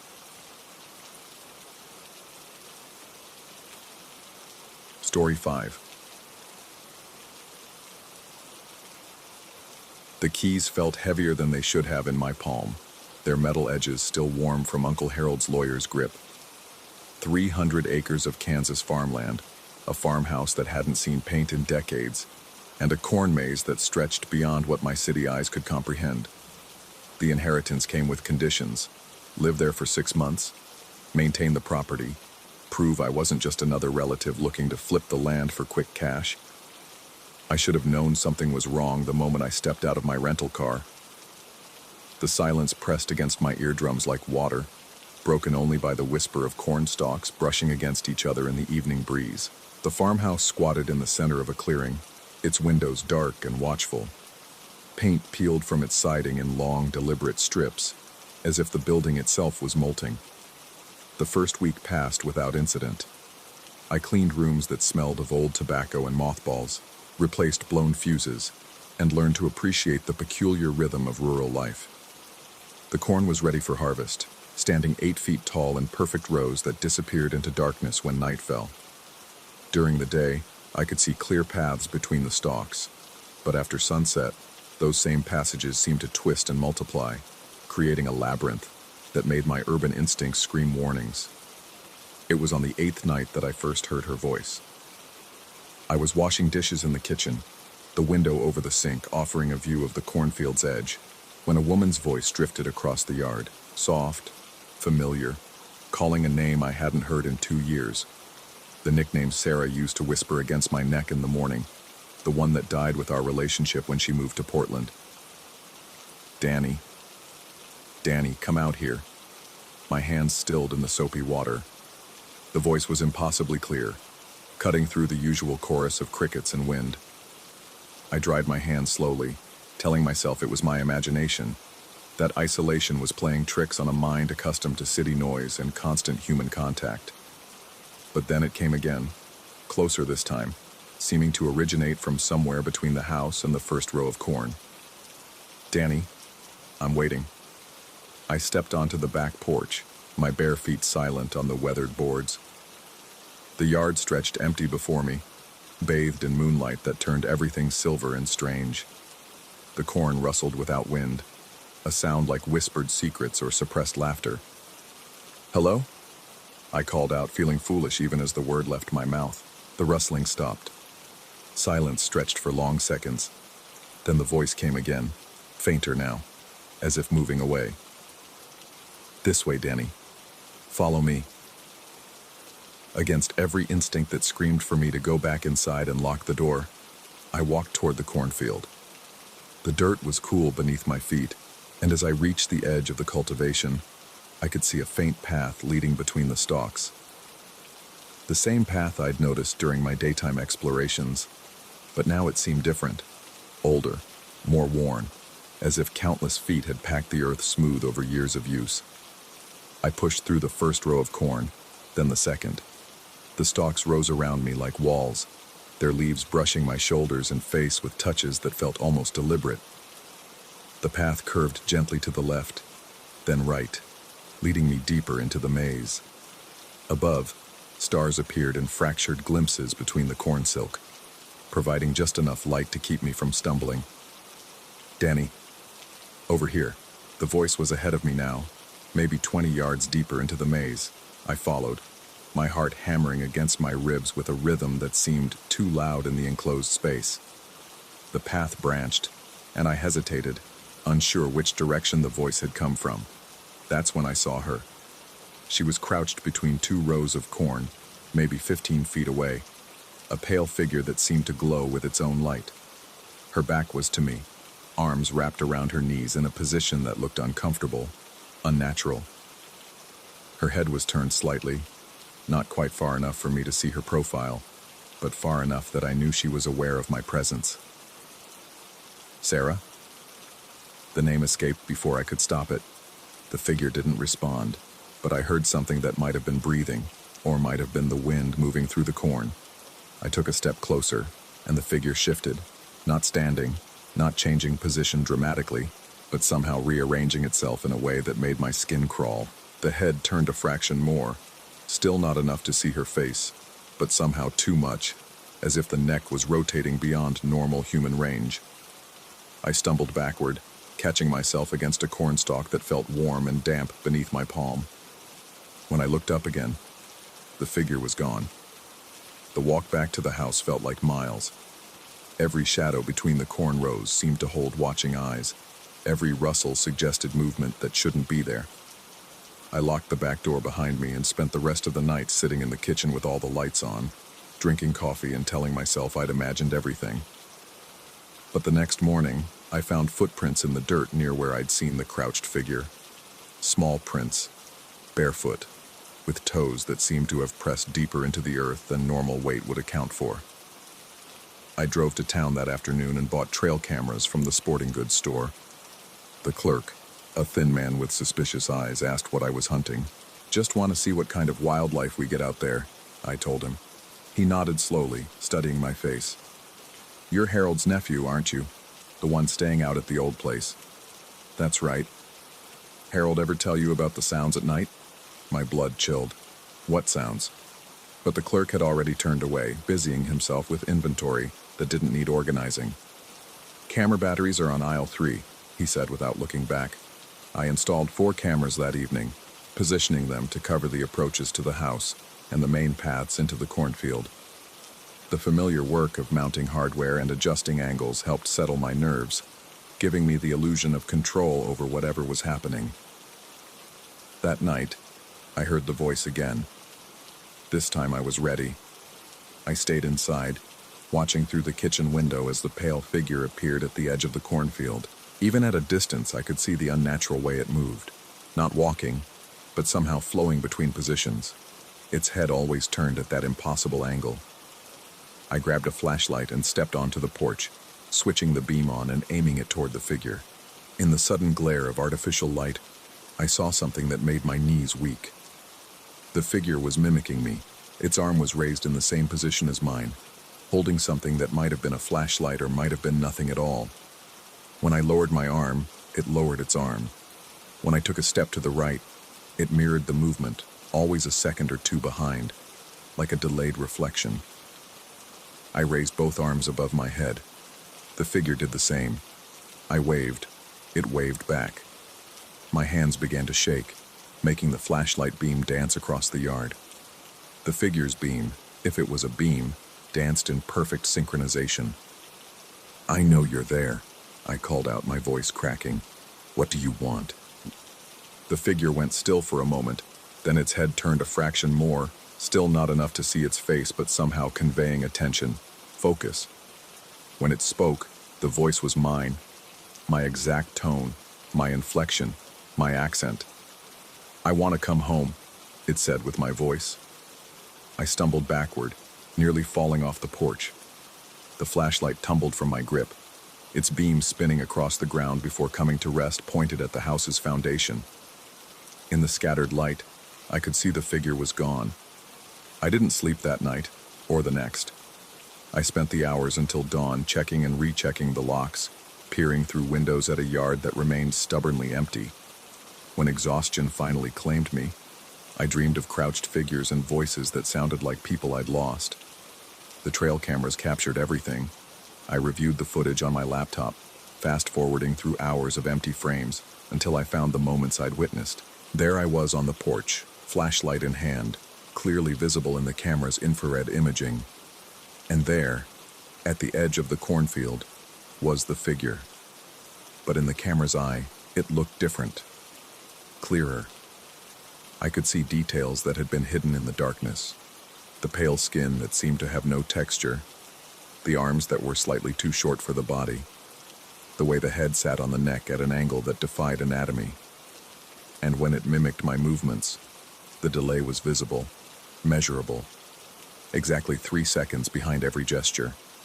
I watched the footage again, frame by frame, studying the figure's movements with the obsessive attention of someone whose sanity depended on understanding what he was seeing.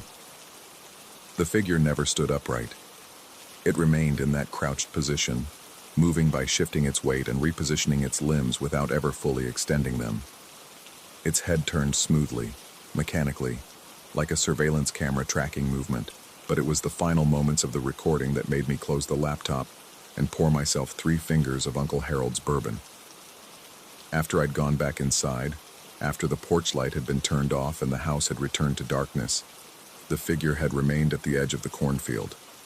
For another hour, it stayed there, perfectly still, watching the house with that impossibly turned head. And then, slowly, it had begun to move toward the porch. The next day I called Sarah. I hadn't spoken to her in over a year, not since the final argument that had ended with her packing her car and driving away without looking back. Her number was still in my phone, filed under "Do Not Call" in angry capital letters. She answered on the 4th ring, her voice cautious. "Danny, is everything okay?" The sound of her voice, the real version, without the artificial clarity of the thing in the cornfield, nearly broke something inside me. "Sarah, I need to ask you something strange. Have you been dreaming about me lately? Having thoughts about coming to Kansas?" Silence stretched between us, punctuated only by the faint sound of traffic in the background. Portland traffic, I realized. She was at work, probably standing outside her office building during a break, wondering why her ex-boyfriend was calling her with insane questions. "Danny, what's going on? You sound scared." "Just answer the question, please." Another pause. "No, I haven't been dreaming about you. I haven't been thinking about Kansas. I barely think about you at all anymore." The last sentence was delivered with surgical precision, designed to cut. But instead of anger, I felt relief so profound it left me lightheaded. "Good," I said. "That's good. Don't come here, Sarah. Don't ever come here." "Danny." I hung up before she could finish the question I couldn't answer. That evening, I tried an experiment. I stood on the porch with a notebook, writing down exactly what I was going to do before I did it. First, I would raise my left hand. Then I would touch my nose. Then I would turn in a complete circle. The figure appeared as if summoned by my intention, taking its usual position at the edge of the cornfield. I performed each action exactly as I'd written it down, and the figure followed along with its characteristic 3-second delay. Left hand up, touch nose, turn in circle. But when I deviated from the script, when I suddenly clapped my hands together instead of lowering them to my sides, the figure completed the scripted motion first, then jerked into the new position as if correcting a mistake. It was learning my patterns, studying me, becoming me. I decided to leave the next morning. 6 months had been the requirement, but I'd barely lasted 2 weeks, and my sanity was fraying like an old rope. I packed my bags, loaded the car, and stood on the porch for what I intended to be the last time. "I don't live here anymore," I announced to the empty yard, to the cornfield, to whatever was out there listening. "This isn't my home. I'm leaving." The response came immediately, from somewhere deep in the corn maze, my own voice carrying across the distance with perfect clarity. "Yes, you do." I drove away with my hands shaking on the steering wheel, watching the farmhouse shrink in my rearview mirror until it disappeared behind a hill. But I could swear I saw a pale figure standing on the porch, waving goodbye with movements that looked exactly like mine. 3 days later, I was back. I'd made it as far as Denver before the dreams started. Dreams of crouched figures and voices calling my name. Dreams of a farmhouse that felt more like home than any place I'd ever lived. Dreams of myself, standing in a cornfield, waiting for myself to come home. I found the spare key where Uncle Harold had always kept it, under the third loose board on the front porch. The house welcomed me back with familiar creaks and the smell of old wood and dust. My bags were exactly where I'd left them, as if I'd never gone. That night, I didn't wait for the voice to call me. I walked directly to the cornfield, following the worn path between the stalks until I reached the clearing where I'd first seen the crouched figure. It was waiting for me. We faced each other across 20 feet of packed earth, two figures in a maze of corn that rustled with voices I was beginning to recognize. The figure's head was turned at that impossible angle, but for the first time I could see its face, or rather, the suggestion of a face. Features that shifted and reformed in the moonlight like reflections on disturbed water. "What are you?" I asked. The figure's head tilted slightly, considering the question. When it spoke, it used my voice, but the words felt older than language. "I am the inheritor," it said. "I am what remains when everything else leaves." I understood then, with a clarity that cut through weeks of confusion and fear. The farmhouse, the cornfield, the inheritance that came with conditions. It had all been waiting for me. Not the land, not the property, but the thing that lived between the rows of corn, the echo that needed a voice to complete itself. "How long have you been here?" I asked. "Since the first footstep wore the path," it replied. "Since the first voice called a name in the darkness. Since someone decided this place was home." I looked around at the corn maze that stretched in all directions, at the path that seemed to have no beginning and no end. And now?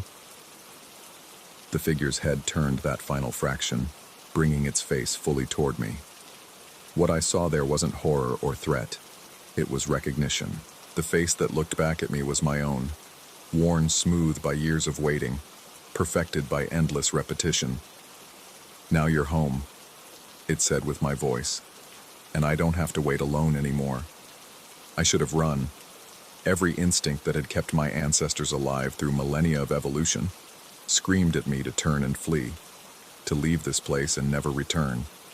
Instead, I took a step forward, then another, until I was close enough to see that the figure cast no shadow, despite the moonlight streaming down between the corn stalks. Will it hurt? I asked.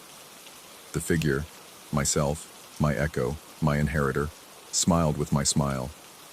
It's like coming home, it said. It only hurts if you fight it. I closed my eyes and let the transformation begin. The next morning, if there was a next morning, I stood at the edge of the cornfield and watched the farmhouse with eyes that had learned to see in the dark. Somewhere in that house, someone who looked exactly like me was waking up, stretching muscles that weren't quite mine, preparing to face a day that would feel slightly wrong in ways he couldn't explain. He would try to leave, probably. They always did. But the dreams would bring him back, and each time he returned, more of him would remain in the corn maze, and more of me would walk through the rooms of the farmhouse, learning to be human again. I am the inheritor, and this is my home. The corn whispers my name in the wind, and somewhere between the rows, I wait for the next voice to call out in the darkness, the next footstep to wear the path smooth, the next soul to discover that some inheritances can never be refused. The cycle completes itself, as it always has, as it always will. And in the farmhouse, someone who thinks he's me is discovering that home is not a place you choose, but a place that chooses you. Story 6. The scent hits me before I even reach the turn. That unmistakable smell of wet earth clinging to dry air, defying logic and weather reports. My hands tighten around the handlebars as the familiar dread settles into my chest like sediment in still water. 3 months have passed since that day, yet every ride up Serpentine Ridge brings me back to the same moment. Watching Marcus Kellerman dangle from a limestone ledge, his expensive cycling shoes scraping against rock face, while something that shouldn't have existed held him suspended between life and a 200-foot drop. The California sun beats down mercilessly, but the shade of the approaching curve seems to pulse with its own chill. I can already hear it, that second set of lungs working in perfect synchrony with mine, drawing breath when I breathe, exhaling when I exhale. The sound shouldn't be possible. I'm alone on this stretch of mountain road, just as I've been alone on every ride since Marcus stopped showing up to group training sessions. My legs pump steadily against the pedals, but my mind drifts back to the months before the incident, when Marcus had made every climb a personal battleground. He'd been the unofficial leader of our cycling club for 3 years, a position he'd claimed through sheer dominance and an ability to make others feel small. During every ascent, he'd positioned himself directly behind me, his presence like a weight dragging at my momentum. He'd mutter comments about my technique, my gear, my lack of competitive spirit. The others in the group would laugh, nervous, accommodating laughter that said they were grateful not to be his target. But Marcus had reserved a special kind of contempt for me. Perhaps it was because I never responded to his provocations, never gave him the reaction he craved. Or maybe it was because, despite his taunts, I consistently matched his pace on the climbs, my endurance proving more reliable than his aggressive bursts. Whatever the reason, he'd made it his mission to break me, to force me to quit the group and leave him unchallenged. The curve ahead grows larger, and I feel my heart rate spike beyond what the grade of the climb should demand. The asphalt here remains permanently stained with oil and rubber from countless vehicles navigating the tight turn. But now I notice other marks, scratches in the pavement that weren't there before Marcus's near fall, patterns that look almost like handprints pressed into the ground. That morning in August had started like any other group ride. Marcus had positioned himself at the front, setting a punishing pace up the initial slopes of Serpentine Ridge. I'd found my rhythm and settled in, ignoring his periodic glances back to see if I was struggling. The other riders had gradually fallen behind, leaving just the two of us as we approached the series of switchbacks that crown the ridge. It was at the sharpest curve, the one I'm approaching now, that Marcus had made his move. He'd pulled alongside me despite the narrow road, his front wheel inches from mine, as a semi-truck rumbled up from the opposite direction. The truck driver had laid on his horn, the sound echoing off the canyon walls like a warning from the mountain itself. Marcus should have dropped back, should have waited for a safer opportunity to pass. Instead, he'd pushed harder, trying to squeeze past me on the inside of the curve. I'd seen the moment when his tire lost traction on the loose gravel near the cliff edge. His bike had slid sideways, And suddenly Marcus was airborne, his body describing a graceful arc over the guardrail. I'd braked hard, throwing my bike aside as I rushed to the edge. What I'd expected to see was empty air, then Marcus's broken form on the rocks far below. What I'd found instead still visits me in dreams that feel more like memories. Marcus had been hanging there, suspended about 10 feet down from the road surface, his fingers gripping a narrow outcropping of rock. But that wasn't what had made me freeze. Wrapped around his ankles, extending down into the shadows beneath the ledge, were what looked like hands. Not human hands, something else entirely. They appeared to be made of the same clay-colored earth that comprised the mountain face, fingers thick and misshapen, yet holding Marcus with unmistakable purpose. The hands hadn't been still. They'd flexed and adjusted their grip as Marcus thrashed, keeping him stable, keeping him safe. And they'd watched me. Somehow, impossibly, they'd watched me with senses I couldn't identify, waiting to see what I would do. For 10 seconds, maybe 15. I'd stood paralyzed. Part of me had whispered that this was justice, that Marcus had finally pushed too hard and found something pushing back. But the larger part, the part that still believed in basic human decency, had forced me into action. I'd dropped onto my belly, extending my arms down toward Marcus, shouting for him to grab hold. The moment he'd clasped my wrists, the clay hands had released him. I'd felt their absence like a sudden shift in air pressure, a vacuum where something substantial had been. Together, we'd hauled him back up to the road surface, both of us gasping and shaking from adrenaline. Marcus had stared at me with an expression I'd never seen on his face before. Not gratitude, exactly, but something closer to recognition. He'd asked if I'd seen anything unusual, anything that might have broken his fall. I'd lied, told him he'd probably caught a root or an outcropping.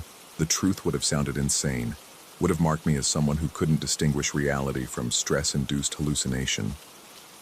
So I'd kept the image of those clay hands to myself, along with the memory of how they'd felt when I'd briefly brushed against them. Warm, alive, and ancient in a way that made my skin crawl. Now, as I navigate the same curve where it all happened, the scent of wet earth grows stronger. My breathing has fallen into that familiar pattern, but the second set of lungs behind me sounds clearer today, more defined. I risk a glance over my shoulder and see nothing but empty road stretching back down the mountain. Yet the sound continues, perfectly synchronized with my own respiration. The sun hasn't moved noticeably in the sky, but the shadows along this stretch of road seem deeper than they should be. The rock face to my right appears more textured, more alive, as if the mountain itself is breathing. Small stones occasionally tumble from above, always landing just behind my rear wheel, never ahead or to the side. The precision feels deliberate. I've researched this area obsessively since the incident. Serpentine Ridge sits atop what geologists call a contact zone, where different types of rock have been forced together by ancient tectonic pressure. The clay deposits here are unusual, rich in minerals that don't typically occur in this region, as if they'd been transported from somewhere far below ground level. Native American tribes had considered this area sacred, or possibly cursed. The historical records are frustratingly vague, but they mention warnings about the hands that hold and debts that transfer. Marcus had stopped coming to group rides after that day. When I'd called to check on him, he'd claimed he was fine, just taking a break from cycling. His voice had sounded strange, hollow, as if he were speaking from the bottom of a well. The other club members said he'd been acting differently in general, quieter, more distracted, often seeming to listen to sounds only he could hear. But the most unsettling change had been in how he looked at me during our few brief encounters. The old antagonism was gone, replaced by something that might have been fear or respect, or possibly guilt. He'd watch me with the intense focus of someone trying to solve a puzzle, his eyes following my movements as if he expected me to suddenly reveal some hidden truth. The last time I'd seen him, at a coffee shop in town, he'd approached my table with obvious reluctance. He'd stood there for a long moment, opening and closing his mouth like a fish trying to breathe air. Finally, he'd managed to say that he owed me something, that the debt was heavier than he'd expected. When I'd asked what he meant, he'd just shaken his head and walked away. That was 6 weeks ago. The breathing behind me grows louder as I push through the apex of the curve. My own lungs are working hard now, pulling in the thin mountain air, but the second set of respirations sounds effortless, as if whatever is producing them doesn't need oxygen for survival. The sound seems to be coming from just over my left shoulder, close enough that I should feel the warmth of exhaled breath on my neck. Instead, I feel cold air, carrying that persistent scent of wet earth and something else. Something metallic and organic that reminds me of blood mixed with clay. I force myself to focus on the road ahead, on the familiar rhythm of pedaling and breathing and pushing forward. But the mountain seems to be watching me today with unusual intensity. Every shadow appears deeper, every outcropping of rock more pronounced.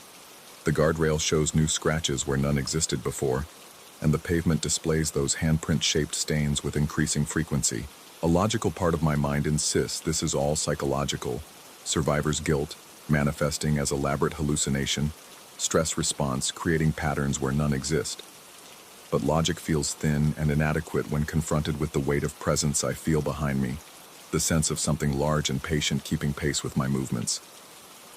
The road begins to level out as I approach the ridge's summit, but the breathing sound doesn't fade as it should. If anything, it grows more pronounced, more personal. I can hear the subtle whistle of air moving through what might be nostrils, the wet sound of moisture coating surfaces that shouldn't exist. I've started timing my rides to avoid other cyclists, telling myself it's for safety reasons. The truth is more complicated. I don't want witnesses to whatever is happening here. Don't want to expose others to the thing that follows me up this mountain. But I also can't stay away. Some compulsion draws me back to this road every few days, as if I'm expected, as if my presence completes some circuit that mustn't be broken. The summit parking area comes into view, empty as always during weekday afternoons. I coast to a stop near the scenic overlook, my legs trembling from effort and adrenaline. The breathing sound behind me continues for several seconds after I've stopped pedaling, then gradually fades into the ambient noise of wind through pine trees. I turn around slowly, already knowing I'll see nothing but empty asphalt and afternoon shadows. The road stretches back down the mountain exactly as it should, showing no evidence of another presence. Yet the scent of wet earth lingers, and I notice fresh handprints in the dust at the road's edge. Not human handprints, but something broader, with fingers too thick and slightly too numerous. My phone buzzes with a text message. The sender is listed as Marcus, but I deleted his number from my contacts weeks ago. The message contains only an address in town and a single word: come. I stare at the screen, watching the timestamp update in real time. The message was sent just now, from this exact location according to the GPS data. But I'm alone up here, have been alone since I started the climb 20 minutes ago. Haven't I? The breathing sound returns, closer now, as if something is leaning over my shoulder to read the message.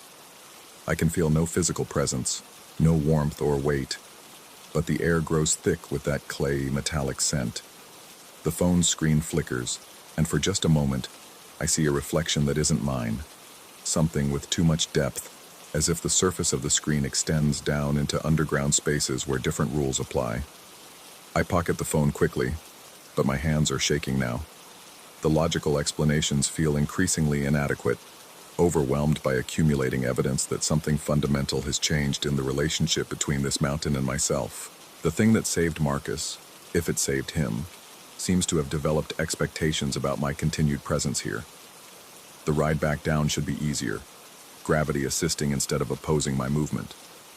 But as I clip back into my pedals and begin the descent, I hear those synchronized respirations fall into step behind me once again. This time, they're accompanied by what sounds like footsteps, not the quick patter of running shoes, but something heavier, more deliberate, keeping perfect pace with my bicycle despite the impossibility of matching such speed on foot. The shadows seem to reach toward me as I navigate the switchbacks, and every curve brings that intensified scent of wet earth. The handprints in the dust multiply, appearing on both sides of the road now, as if an entire procession of clay beings has passed this way recently. By the time I reach the bottom of Serpentine Ridge, my water bottles are empty, and my jersey is soaked with sweat that feels too cold for the ambient temperature. The breathing sound fades as I rejoin the main road, but I know it's only temporary. Whatever presence haunts that mountain isn't finished with me yet. The address from Marcus's impossible text message burns in my memory like a brand. I know I'll go there, just as I know I'll return to the mountain ridge in a few days. Some debts, apparently, don't forgive themselves. And somewhere in the clay deposits beneath Serpentine Ridge, something that saved a life is learning that rescue always comes with a price, and that some prices get paid by people who never agreed to the transaction. The second breathing fades completely as I turn toward town, but I can still feel its rhythm echoing in my chest, a reminder that some partnerships are formed without consent, and that the mountain remembers everything, especially the moment when I chose to help instead of hesitate. The weight of clay hands lingers on my wrists like phantom jewelry, growing heavier with each passing day.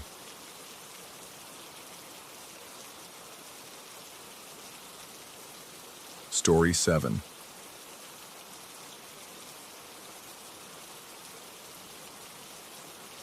The Texas morning had that particular quality of light that makes everything look like it's been dipped in amber, golden, thick, and somehow artificial. I'd been walking the park circuit for 3 weeks now, part of my new routine since the divorce, since sleep became something that happened to other people. The concrete paths wound through patches of drought-resistant grass and mesquite trees, past the old amphitheater that hadn't seen a performance in decades. That's when I saw him. He was kneeling beside a section of cracked concrete near the amphitheater's edge, working with what looked like a trenching shovel. Narrow, precise. The metallic scraping carried across the morning air with unusual clarity, as if the sound had weight to it. His movements were methodical, almost ritualistic. Middle-aged, wearing a faded green work shirt that had seen better decades, sleeves rolled up to reveal forearms mapped with old scars.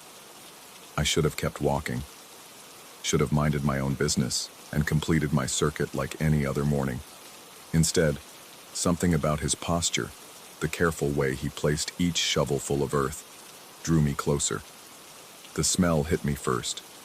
Metallic, like copper pennies left in rain, but underneath something else. Something organic and stale. He looked up as I approached, and his face split into a grin that showed too many teeth. "Perfect timing," he said, wiping sweat from his forehead with the back of his hand. "Come see what's ready." He gestured toward what I'd assumed was just disturbed earth. Looking closer, I realized he'd excavated a rectangular hole, roughly 3 feet by 4 feet, maybe 2 feet deep. The sides were lined with what appeared to be old carpet, once beige, now the color of dried blood and neglect. Dozens of cassette tapes had been pressed into the carpet like some kind of primitive wallpaper, their brown magnetic ribbon trailing in loops. The metallic odor was stronger here, mixed with the mustiness of old fabric and something else I couldn't identify, something that made my throat close up.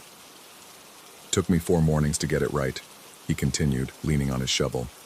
"Sound needs the right conditions to travel properly. Most people don't understand the physics of it." I found myself staring into the hole, trying to make sense of what I was seeing. The carpet seemed to pulse slightly, as if something moved beneath it. The cassette tapes caught the morning light, their black cases gleaming like insect shells. "What is this?" I managed to ask. His laugh was the sound of grinding gears. "Acoustic engineering. The city's built on limestone, you know. Caverns and tunnels running everywhere underneath. Sound travels down there, gets amplified, comes back up stronger." He pointed the tip of his shovel toward the hole. "These old tapes, they hold memory. Music, voices, all of it just waiting to be played back." I wanted to step away, but something held me there. The hole seemed to draw focus, like looking at an optical illusion that shifts the longer you stare. The metallic smell was making me dizzy. "You live around here?" he asked, still grinning. "About 6 blocks north," I heard myself say. "High-rise?" "6th floor." He nodded as if this confirmed something important. "Good. Higher up means better reception. The sound has to travel farther, gets more concentrated." A breeze moved through the mesquite trees, and I could swear I heard something emanating from the hole. Not quite music, but rhythmic. like a heartbeat slowed down to match a funeral march. I stepped back instinctively, and his grin widened. "Don't worry," he said. "It's already started. The connection's been made." That's when I ran. Not walked quickly. Ran. Something primal in my brain had finally overridden curiosity and social politeness, screaming that I needed to be anywhere but here. Behind me, his laughter followed like smoke. The rest of that day passed in a haze of mundane activities. I bought groceries, cleaned my apartment, tried to read. But the metallic smell seemed to linger in my nostrils, and I kept finding myself thinking about those cassette tapes pressed into moldy carpet. Every time I closed my eyes, I saw that rectangular hole yawning open like a mouth. By evening, I'd almost convinced myself it had been some kind of art project. Austin was full of eccentric types doing strange installations. The city probably knew about it, had permits filed, inspectors scheduled. The man was probably a performance artist exploring themes of urban decay and technological obsolescence. The rationalization held until 11:47 p.m. That's when the sound started. It began as a vibration more than an audible noise, a rhythmic thudding that seemed to come from the building's structure itself. I was lying in bed, finally drifting toward something like sleep, when the sensation crept up through the mattress and into my bones. Thump, thump, thump. Slow, deliberate, like a giant heart beating deep underground. I sat up, listening. The sound was definitely coming from below, but that was impossible. I lived on the 6th floor of a 12-story building. Below me were 5 floors of identical apartments, then a parking garage built on solid concrete foundations. Thump, thump, thump. The rhythm was hypnotic, almost musical, and underneath it, so faint I might have imagined it, something that sounded like that funeral march melody I'd heard, or thought I'd heard, coming from the hole in the park. I pressed my ear to the floor. The vibration was stronger there, accompanied by what sounded like distant scraping, metal on stone. The same sound the man's shovel had made. The logical part of my mind offered explanations. Old buildings settle. Pipes expand and contract. The heating system was probably cycling on and off, creating unusual acoustics. I'd been stressed lately, sleeping poorly, probably more susceptible to auditory hallucinations. But logic felt thin at midnight, with that rhythmic beating pulsing up through 6 stories of steel and concrete. I called the building manager the next morning, described the noise as diplomatically as possible. She assured me she'd have maintenance check the boiler room and HVAC systems. 2 days later, she called back. Everything was functioning normally. No unusual sounds detected. The beating continued every night. Sleep became impossible. I'd lie in bed listening to that slow, methodical rhythm, feeling it resonate in my chest cavity. Sometimes I thought I could hear other sounds mixed in, distant voices, music played at the wrong speed, the whisper of magnetic tape sliding past recording heads. I started spending evenings at coffee shops, libraries, anywhere but my apartment. But by midnight, I'd inevitably find myself back home, drawn by a compulsion I couldn't name, and the sounds would be waiting. During the day, I avoided the park. When my jogging route took me near that area, I'd cross the street, eyes fixed straight ahead. But 3 weeks after the encounter, curiosity won out over dread. The hole was gone. Not filled in, gone. The concrete where he'd been digging showed no signs of disturbance. The grass grew right up to the edge of the old amphitheater foundation as if it had never been disrupted. I spent 20 minutes walking in widening circles, searching for any indication that excavation had taken place. Nothing. No disturbed earth, no tool marks, no lingering metallic odor. Even the spot where I was certain the hole had been looked undisturbed, the concrete weathered and stained with decades of Texas rain and sun. I questioned my memory, my perception, my sanity. Had I imagined the entire encounter? Was the stress of the divorce, the insomnia, the upheaval of my entire life finally manifesting as full-blown hallucinations? But the sounds continued. Thump, thump, thump. Every night, regular as clockwork, that slow funeral march beating up through the building's bones. I started researching the building's history, diving into city records and property databases. The structure had been built in 1987 on land that had previously housed a recording studio, Limestone Sound, operational from 1962 to 1985. Local musicians had recorded there, but the studio was best known for archival work, transferring thousands of hours of local performances and historical recordings from deteriorating tapes to digital formats. The studio had closed after a series of equipment failures and electrical problems. Several musicians reported hearing their own voices played back at strange hours, echoing through the building's ventilation system. The owner claimed the limestone foundation created unusual acoustic properties that allowed sound to travel through the bedrock itself. When the building was demolished to make way for the apartment complex, construction workers reported finding a network of small caves and fissures in the limestone, some large enough to crawl through. The city had filled most of these with concrete, but surveys suggested the underground system extended for miles in every direction. I stared at the computer screen, reading and rereading the historical reports. The timeline felt too convenient, too perfectly aligned with my experience. But the alternative, that I was losing my mind, felt worse. The sounds began changing. What had started as simple rhythmic beating evolved into something more complex. I could distinguish multiple layers now. The primary pulse, accompanied by scratching sounds, distant melodies, and what might have been voices speaking just below the threshold of comprehension.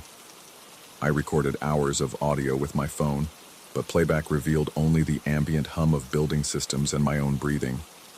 Whatever I was hearing either didn't register on recording equipment or existed only in my perception. The metallic smell returned, seeping up through the floorboards like gas from a leak. My apartment began to feel contaminated, every surface touched by that copper penny stench. I bought air purifiers, opened windows, scrubbed floors with bleach. Nothing helped. Sleep deprivation was taking its toll. My hands shook when I held coffee cups. Conversations with coworkers became stilted, distracted. I'd catch myself listening for sounds that only I could hear, tilting my head at angles that must have looked bizarre to observers. Friends expressed concern. My ex-wife called, worried about reports of my deteriorating condition. I assured everyone I was fine, just adjusting to living alone, working through some temporary stress.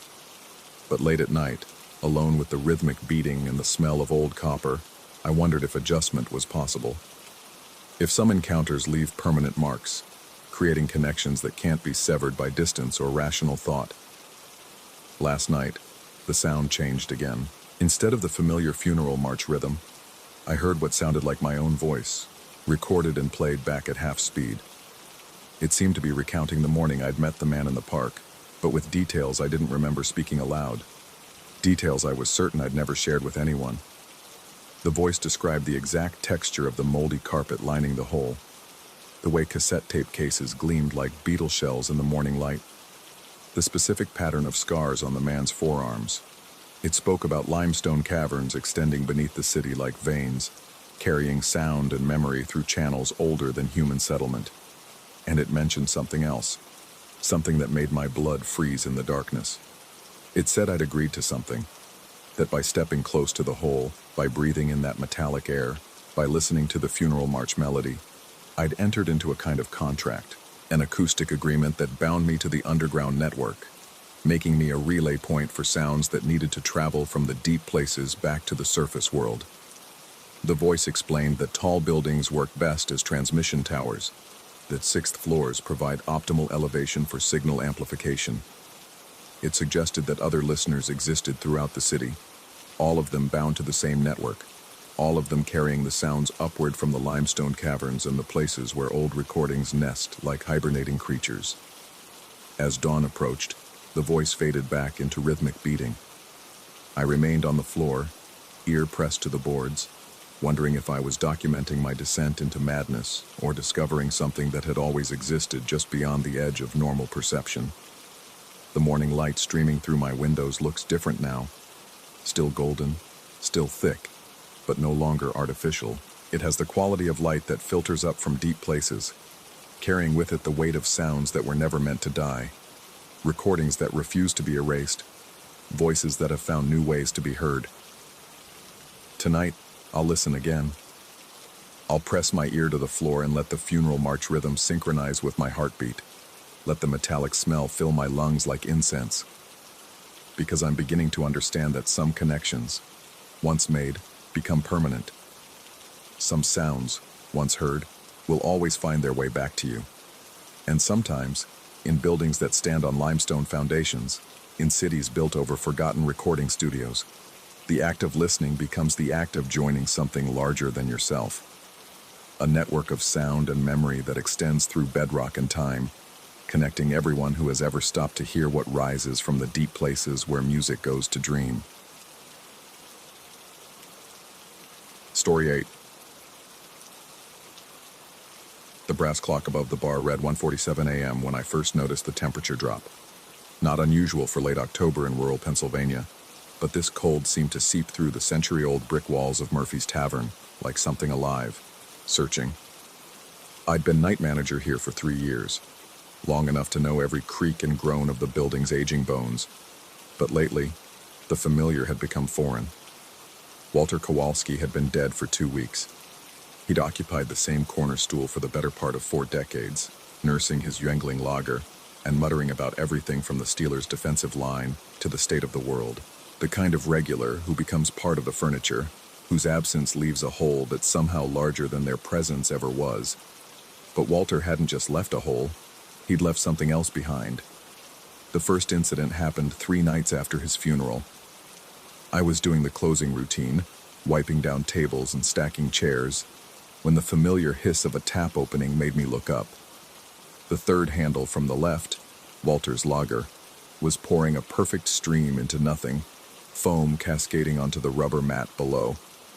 The digital clock on the register glowed 2:03 a.m.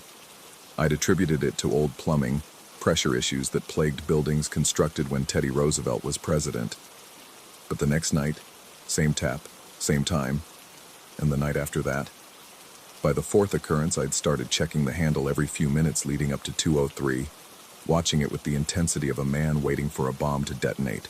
The metal lever remained motionless under my gaze, yet somehow, when I turned away for even a moment, that golden stream would be flowing.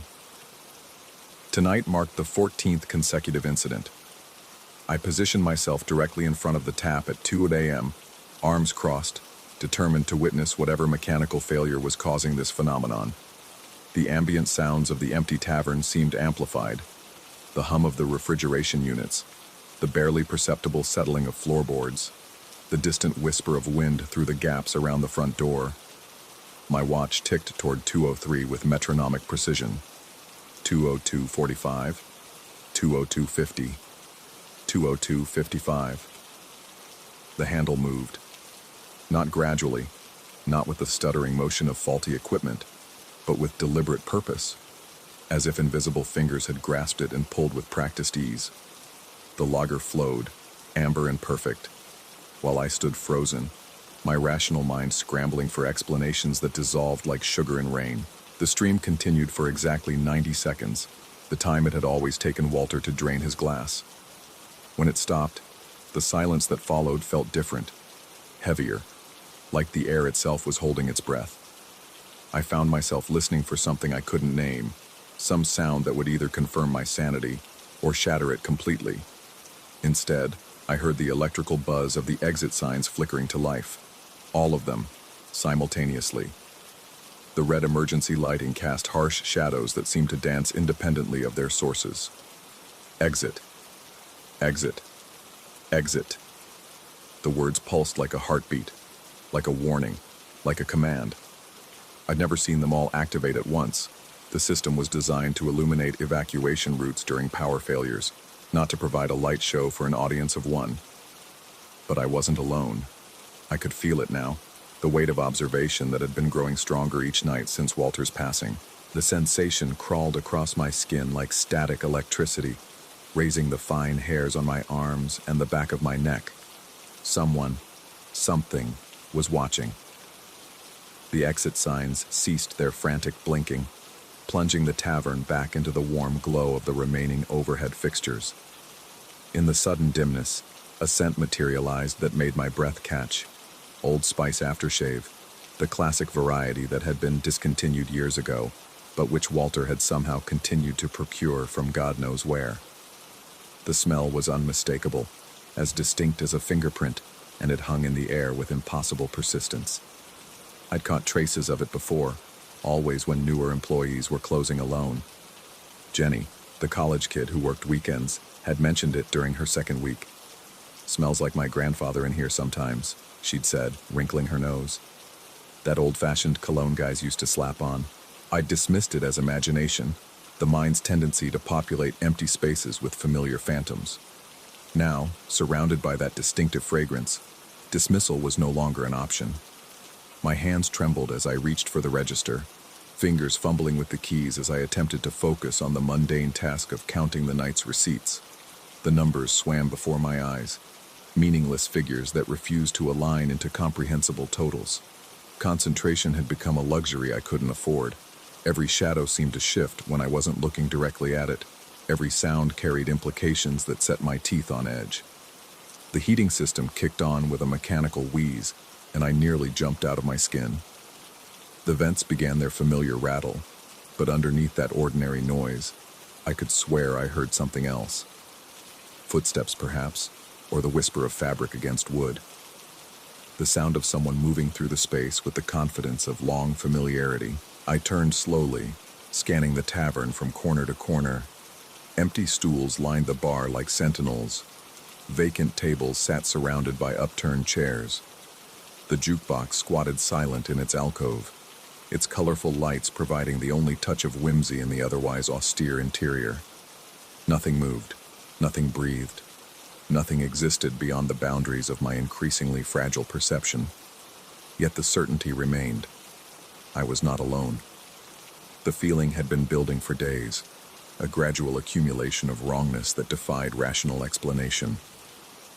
It began as a vague uneasiness during the quiet hours after midnight, when the last stragglers had departed and I was left with only the building's mechanical voices for company. A sense of being studied, evaluated, perhaps even judged by unseen eyes. Initially, I'd attributed it to guilt, the natural response of someone who'd failed to properly mourn a longtime customer's passing. But guilt didn't explain the physical manifestations. Guilt didn't cause taps to open themselves or exit signs to strobe in perfect synchronization. Guilt didn't fill the air with the ghost of discontinued aftershave or make the temperature plummet without warning. As if summoned by my thoughts, the cold returned. This time, it arrived with surgical precision, settling over Walter's usual spot like a localized weather system. The temperature difference was so pronounced that I could see my breath misting in that specific area, while the rest of the tavern remained comfortable. The phenomenon lasted perhaps 30 seconds before dissipating, leaving behind only the lingering scent of Old Spice and my own racing heartbeat. I grabbed my cell phone and called my assistant manager, Derek, knowing full well that he wouldn't answer at this hour, but needing to hear another human voice, even if only through a recording. The phone rang once, twice, 3 times before his groggy voice crackled through the speaker. "Jesus, Mike, what time is it?" The normalcy of his confusion was like a lifeline. "Derek, I need you to come in. There's something wrong with the taps, and the electrical system is acting up." A pause, filled with the sounds of sheets rustling, and a woman's sleepy protest in the background. "Can it wait until morning? I mean, unless there's flooding or a fire. Just come in, okay? Please." The desperation in my voice must have convinced him because he agreed, albeit reluctantly. 20 minutes, he said. 20 minutes until another human being would enter this space and either validate my experiences or confirm my descent into madness. I spent those 20 minutes in constant motion, walking circuits around the tavern, checking locks, adjusting thermostats, performing any task that would keep my hands busy and my mind focused. The exit signs remained mercifully inactive, and the taps stayed closed. But the sensation of being watched never wavered. If anything, it intensified, as if my unseen observer was aware of the approaching intrusion and disapproved. Derek's key turned in the front door at precisely 2:43 a.m.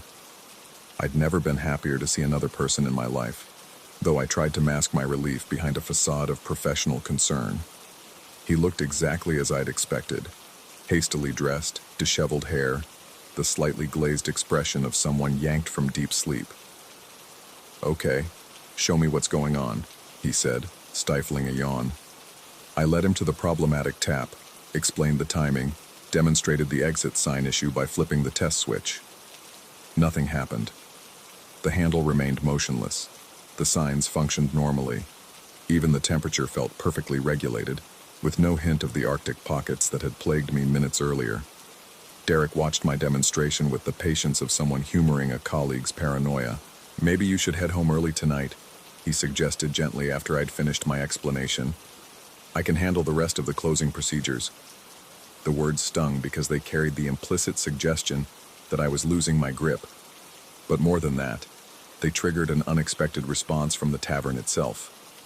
The closed sign that hung inside the front window, the same sign I'd been contemplating flipping early, detached from its suction cup mount and dropped to the floor with a sound like a gunshot. Derek jumped, spinning toward the noise. What the hell was that? I stared at the fallen sign, my mouth dry as parchment. The suction cup remained firmly attached to the window, but the sign itself lay on the worn linoleum, its black letters spelling out the word that had been echoing in my thoughts moments before Derek's arrival.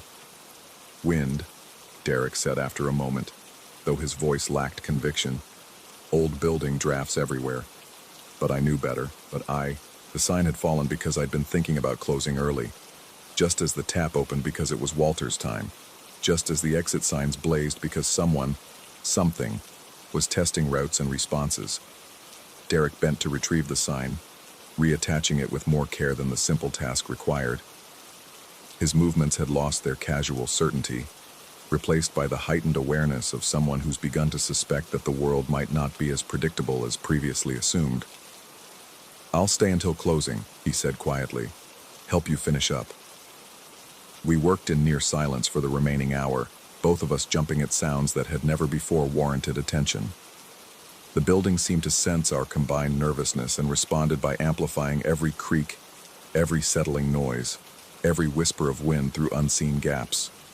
When the lights flickered briefly at 3:47 a.m., we both froze, waiting for an explanation that never came. The official closing time of 4 a.m. arrived without further incident, but as we prepared to leave, I realized that the night's strangeness had accomplished something unexpected. It had created a witness. Derek had seen the sign fall. He'd felt the unnatural tension that permeated the space. He'd experienced, however briefly, the same unsettling certainty that we were not alone. "Mike," he said as we stood at the door, keys in hand, "has this been happening every night?" I nodded, unable to trust my voice. "And it started after Walter?" "Yeah." Derek glanced back into the darkened tavern, his expression thoughtful. "Maybe we should talk to someone about this. There might be a logical explanation." But as we stepped into the pre-dawn darkness and I turned to lock the door behind us, I caught a glimpse of movement in the corner booth where Walter used to sit when his stool was occupied. Just a shadow, there and gone in the space of a heartbeat, but distinct enough to make my hands shake as I turned the key. The logical explanation Derek sought was the same one I'd been grasping for: faulty equipment, old wiring, stress-induced hallucinations, grief manifesting in unusual ways. All perfectly reasonable theories that crumbled under the weight of accumulating evidence. Because as we walked toward our cars, I heard it clearly through the tavern's closed door, the unmistakable sound of a tap opening, flowing steadily into the silence, marking time until tomorrow night's performance. Walter's time, and somewhere in the darkness behind us, the exit signs began their silent, synchronized dance once more.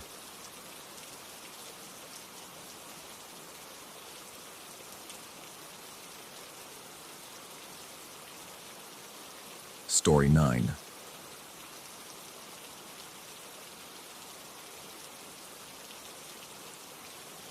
The metal shriek echoed through Greystone Valley like a rusty gate torn from its hinges.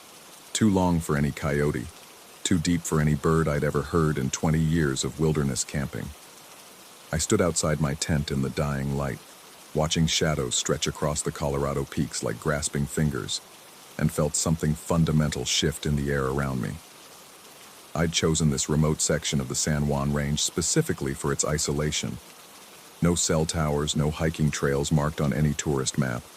Just pristine wilderness where a man could think, without the constant buzz of civilization grinding against his skull. The divorce papers were still warm in my backpack, along with the termination letter from the geology firm where I'd spent the last 15 years mapping the Earth's secrets. Sometimes a man needs to disappear for a while, to let the mountains remind him what solid ground feels like. The silence that followed the metallic cry felt wrong, pregnant with anticipation. Even the ever-present wind that typically howled through these peaks had stilled to an unnatural calm. My camp thermometer read 58 degrees, but goosebumps crawled up my arms like spiders seeking warmth. That's when I found the first tracks. The prints pressed deep into the soft earth near my water source were unmistakably feline. Broad pads, 4 distinct toe marks, the telltale absence of claw impressions that marked them as cat rather than canine. But these were massive, easily twice the size of any mountain lion track I'd encountered. More disturbing was the strange drag mark beside each print, a lateral scrape as if something heavy had been pulled alongside the animal's natural gait. I knelt beside the clearest impression, using my headlamp to examine the details. The pad was perfectly formed, the soil compressed with the weight of something substantial, yet the drag mark suggested an asymmetry that made no biological sense. What kind of predator moves with such an uneven gait? What could possibly cause that sideways scraping motion? As darkness settled over the valley like a heavy blanket, I retreated to my tent, but sleep proved elusive. Every small sound, the creak of settling wood, the whisper of wind through pine needles, the distant rumble of shifting rock, seemed amplified and somehow purposeful. I found myself straining to hear beyond the normal nocturnal symphony, waiting for that metallic shriek to tear through the night again. Around 3 a.m. it came. Not the shriek this time, but a rugido, a short, explosive roar that seemed to emanate from multiple directions at once. The sound was immediately followed by a sharp crack, like a massive tree trunk snapping under pressure, though no wind stirred the air around my tent. I bolted upright, heart hammering against my ribs, and grabbed my flashlight. The beam cut through the tent fabric, casting wild shadows that danced and writhed with my shaking hands. Outside, something moved. Not the cautious, measured steps of typical wildlife, but something deliberate and focused. That's when I noticed my anemometer spinning. The small weather instrument I'd mounted on a pole outside my tent was rotating steadily, its cups catching air that simply wasn't there. I pressed my face against the tent window, watching the device turn with mechanical precision, while not a single pine needle stirred in the absolute stillness of the night. The rational part of my mind, the geologist trained to observe, measure, and explain natural phenomena, scrambled for explanations. Equipment malfunction, residual kinetic energy from earlier winds, temperature differentials creating localized air movement. But the irrational part, the primitive core that every human carries deep in their brainstem, whispered darker possibilities. I didn't leave my tent until dawn painted the peaks a soft rose gold. The morning light revealed the circle. 20 feet from my tent, a perfect ring of grass lay pressed flat against the earth, each blade bent at precisely the same angle, creating a flawless geometric pattern roughly 8 feet in diameter. The grass wasn't dead or damaged, merely compressed, as if something impossibly heavy and perfectly round had settled there during the night, and then lifted away without disturbing a single blade beyond the circle's precise boundary. I walked the perimeter 3 times, photographing the formation from every angle, searching for any explanation that didn't crawl up from the darker corners of human imagination. The soil showed no compression, no footprints, no indication of machinery or tools. Just that perfect circle of bent grass, as mathematically precise as any crop circle but here. In this remote wilderness, where no human had walked for miles in any direction, the rational explanations felt increasingly hollow. Fairy rings formed by fungal growth created circles, but never this perfect, never with grass bent in such uniform patterns. Weather phenomena could create strange formations, but not with this geometric precision. I was a scientist, trained to observe and catalog, but my observations were cataloging impossibilities. That afternoon, hiking to refill my water containers, I discovered the new signs. 3 metal placards had appeared along the trail I'd used for the past 2 days, their aluminum surfaces gleaming with recent installation. Caution, increased predator activity. Each one read in bold red letters, followed by warnings about traveling alone and reporting unusual animal behavior to park services. But I wasn't in any designated park. This was open wilderness, Bureau of Land Management territory where signs were rarely installed and never without months of bureaucratic process. The metal was scratch-free, the posts driven deep into rocky ground that would have required heavy equipment to penetrate. More unsettling was what the signs didn't acknowledge, the parallel gouge marks I found carved into tree trunks 10 feet above eye level. Long, deliberate scratches that raked through bark and into hardwood, spaced like massive claws but positioned where no ground-dwelling predator could possibly reach. Even a bear standing on its hind legs couldn't have created marks at that height, and the angle was wrong, slashing downward as if whatever made them had been descending rather than climbing. That evening, as twilight painted the sky deep purple, I sat beside my camp stove and tried to process what I'd experienced. My scientific training demanded logical analysis, but the data points refused to form any coherent pattern that corresponded to known natural phenomena. The metallic shrieks that carried for impossible distances, the massive feline tracks with their unexplained drag marks, the anemometer spinning without wind, the perfect grass circle, the mysteriously installed warning signs, the claw marks positioned beyond the reach of any known predator. Each individual element could potentially be explained, rationalized, dismissed.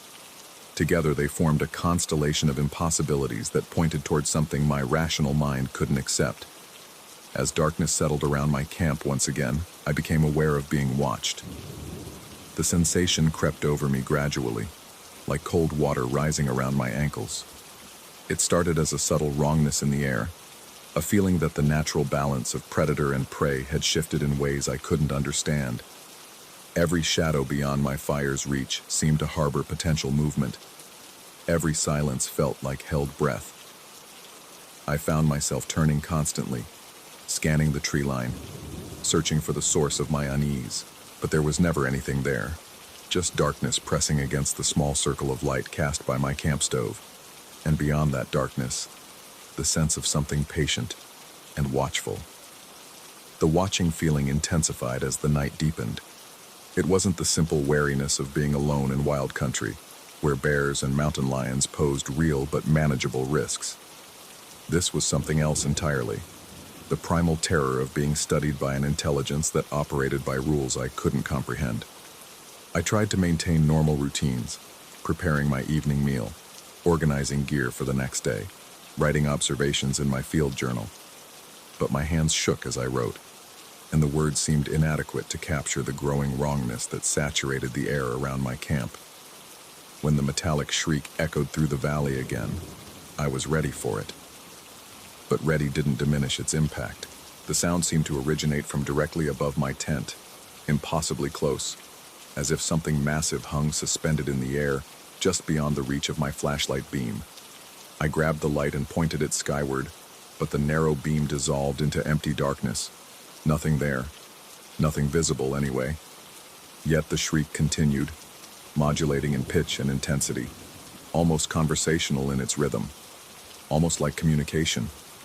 The horrible thought crept into my mind that it was communication, that something was trying to establish contact using sounds that scraped against human perception like fingernails on slate, that the metallic quality wasn't incidental but deliberate, chosen specifically because it triggered every evolved fear response hardwired into mammalian nervous systems.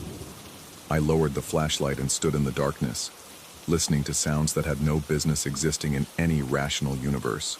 The shrieks continued for nearly an hour, sometimes single calls echoing across the valley, sometimes overlapping in harmonies that suggested multiple sources, sometimes shifting in tone as if moving between different locations at impossible speeds.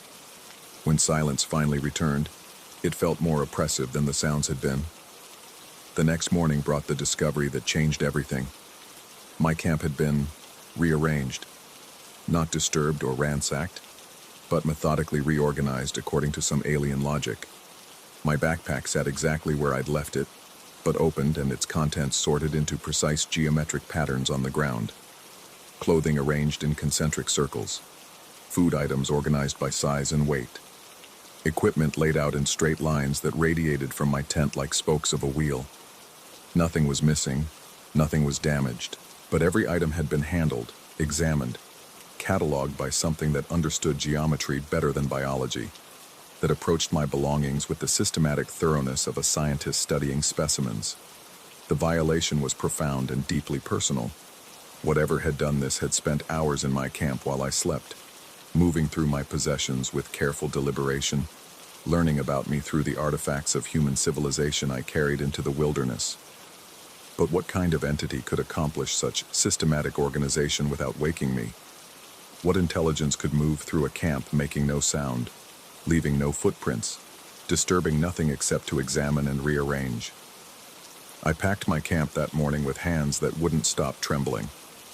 Every logical explanation I could construct crumbled under the weight of accumulated impossibilities. Equipment failures didn't create perfect circles in grass. Weather phenomena didn't install government warning signs. Animals didn't organize human belongings into geometric patterns. But the alternative explanations led to places my mind refused to go. As I shouldered my pack and prepared to hike back towards civilization, I looked up at the cliff faces surrounding the valley and saw them clearly for the first time. Not the random natural formations I'd assumed, but structures. Carved spaces and geometric patterns cut into living rock, positioned to observe the valley floor from multiple angles. What I'd taken for natural shadows were openings, viewing platforms, observation posts. The entire valley was designed for watching, and I had been watched, cataloged, studied by intelligences that operated from spaces carved into stone faces 30 feet above the highest trail. The claw marks hadn't been territorial markings or random damage. They'd been maintenance scrapes, keeping access routes clear between observation positions. The metallic shrieks hadn't been animal calls, but interstation communication. Reports passed between watchers stationed at different points around the valley. The systematic organization of my camp hadn't been random curiosity, but data collection, scientific sampling by researchers whose methods I couldn't begin to understand. The worst realization came as I reached the trailhead where I'd parked my truck 3 days earlier. The vehicle sat exactly as I'd left it, but the dust on its surface had been disturbed. Not random patterns from wind or weather, but deliberate marks, symbols pressed into the dust-covered metal, geometric patterns that matched the configurations I'd found among my scattered belongings. Whatever had studied me in the valley had followed me here, had known where I'd parked, had examined my vehicle as thoroughly as they'd examined my camp. The symbols looked almost like coordinates, or maybe test results, documentation of some kind. I drove away from that valley with my hands locked on the steering wheel and my eyes fixed straight ahead, refusing to look in the rearview mirror. But I could feel them watching still, tracking my movement, updating their files with information about human behavior patterns observed under controlled wilderness conditions. The divorce papers and termination letter are still in my backpack, but they seem irrelevant now. Earthbound problems for earthbound people who've never discovered how thoroughly they're being observed by intelligences that consider human civilization a subject worthy of scientific study. Sometimes late at night in my apartment, I hear metallic sounds echoing from impossible directions. Sometimes I find my belongings arranged in patterns I don't remember creating. Sometimes I catch glimpses of shadows moving in ways that follow geometric rather than organic logic. I've stopped questioning my sanity. Sanity is a luxury for people who've never learned their specimens in someone else's research project. The real question isn't whether I'm crazy. The real question is whether they're finished with their data collection, or whether the observation phase is just beginning, and whether I'll ever stop being watched by eyes that see from places carved in stone, far above the level where humans think to look.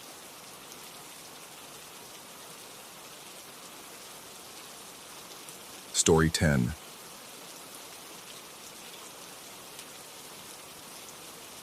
The rental ad had promised authentic Victorian charm. and period details throughout, but it failed to mention the nails.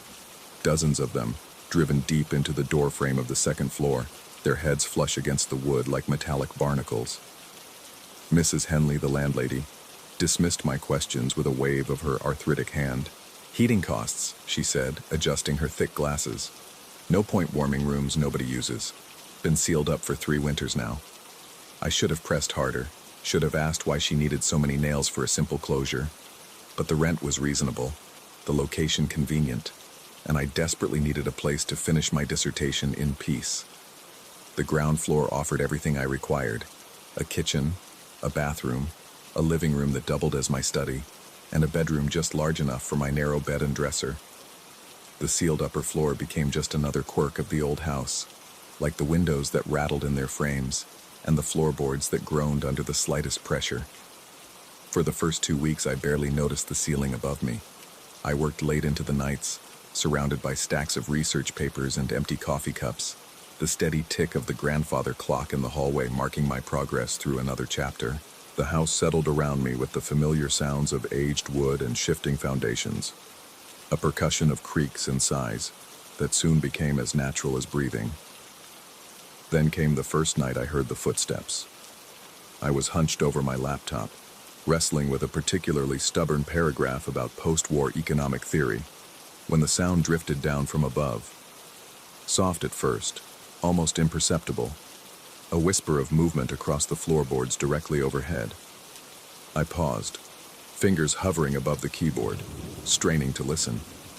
The sound came again, a slow, deliberate shuffling, as if someone were dragging their feet across the floor in measured steps. My rational mind immediately supplied explanations. Old houses make noises. Pipes expand and contract. Wood settles. Mice in the walls. But as I sat there in the amber glow of my desk lamp, the shuffling continued with an almost rhythmic quality, moving from one end of the room above to the other, then back again. It lasted perhaps 10 minutes before fading into the general silence of the night. I returned to my work, but concentration proved elusive. Every small sound seemed amplified: the whistle of wind through the eaves, the distant rumble of traffic on the main road, the methodical ticking of the clock. When I finally went to bed at nearly 3 in the morning, I found myself staring at the ceiling, tracing the patterns of shadow cast by the streetlight filtering through my window. The shuffling returned the following night, and the night after that. Always the same pattern: slow, dragging footsteps moving back and forth across what I estimated must be the room directly above my study. I began timing it, noting that it typically began around 11:30 and continued for anywhere from 15 minutes to an hour. The sound was too regular, too purposeful to be random settling or small animals. Yet the logical part of my mind insisted there had to be an explanation. During the day, I found myself studying the ceiling with increasing fascination. The plaster showed no obvious signs of moisture damage or structural problems, just the gentle curves and imperfections that spoke of a century of paint applications. Sometimes I would stand on a chair and press my ear against the cool surface, hearing nothing but the dull thud of my own heartbeat. It was on a Thursday morning, 3 weeks into my tenancy, that I noticed the dust on the banister. I had been carrying my coffee up from the kitchen, intending to work in the living room, when something made me pause at the foot of the staircase. The wooden banister, dark with age and worn smooth by countless hands, was covered in a fine layer of dust, not unusual in an old house. But within that dust, at roughly head height, were patterns, circular marks, as if someone had been leaning against the railing, resting their chin on the polished wood, not just once, but repeatedly, the same spot showing the gentle curve of what could only be a human jaw and chin. I stood there for a long moment, coffee growing cold in my hands, staring at those impossible marks. Mrs. Henley hadn't been upstairs in years, according to her own words. I certainly hadn't made them. Yet there they were, clear as fingerprints in the dust, suggesting someone had spent considerable time leaning against that banister, looking up toward the sealed door above. That afternoon I called Mrs. Henley. Her voice crackled through the phone line. "Dust patterns? Can't say I know what you mean. House gets dusty, that's all. Haven't been up those stairs in, must be 4 years now. Bad knees." But these marks look fresh, I pressed. Like someone's been... Listen, dear, she interrupted. Old houses are full of mysteries. Best not to go looking for trouble where there isn't any. You're getting your money's worth, aren't you? Quiet neighborhood. Good bones to the place. I wanted to argue, to demand explanations, but something in her tone suggested the conversation was over. She hung up before I could respond, leaving me alone with my questions and the growing certainty that something was very wrong. The shuffling above grew more frequent. What had been nightly occurrences became afternoon disturbances, then morning episodes. I began keeping a log, noting times and duration, mapping the movement patterns. The footsteps always followed the same route, from what I estimated was the far wall to the area directly above the staircase, pause for several minutes, then back again. During the pauses, I sometimes heard other sounds, a soft scratching, as if fingernails were being dragged across wood, or a rhythmic tapping that might have been knuckles against a wall. My work suffered. I found myself unable to concentrate for more than a few minutes before my attention was drawn upward, waiting for the next sound. Coffee consumption doubled, then tripled, as I stayed awake later each night, documenting the disturbances. My reflection in the bathroom mirror began showing the toll. Dark circles under my eyes, a nervous twitch at the corner of my mouth, hands that trembled slightly when I tried to hold them still. It was during one of these sleepless vigils that I heard the scraping. The shuffling had been going on for nearly an hour when a new sound joined it, a harsh metallic grinding that seemed to come from the direction of the sealed door. I crept up the stairs, heart hammering against my ribs, until I stood just below the nail-studded barrier. The scraping continued, metal against metal, accompanied by what sounded like labored breathing. I pressed my ear to the door and immediately jerked back. The wood was warm against my skin, warmer than it should have been in a supposedly unheated space, and through the barrier, I could hear something that made my blood freeze. The sound of someone working at the nails from the inside, trying to pull them free. The next morning, I examined the door with forensic intensity. Several of the nail heads showed fresh scratches, bright metal showing through the rust and paint. More disturbing still, some appeared to have been twisted clockwise, as if tremendous pressure had been applied from within the sealed room. The wood around them showed stress fractures, tiny splits radiating outward from each nail. I called a locksmith that afternoon. Jim Hartley arrived the following morning with a toolbox and a skeptical expression. He was a compact man in his 50s, with calloused hands and the patient demeanor of someone who had seen every variety of stuck door and stubborn lock. Interesting approach to weatherproofing, he commented, examining the nails. Usually people just use a deadbolt. Can you get it open? He ran his fingers over the twisted nail heads, frowning. These have been worked pretty hard. See how they're all torqued? Takes serious force to do that to galvanized steel. He looked at me with curious eyes. You sure there's nobody else with access to this place? Positive. Just me and the landlady, and she hasn't been upstairs in years. Jim shrugged and set to work.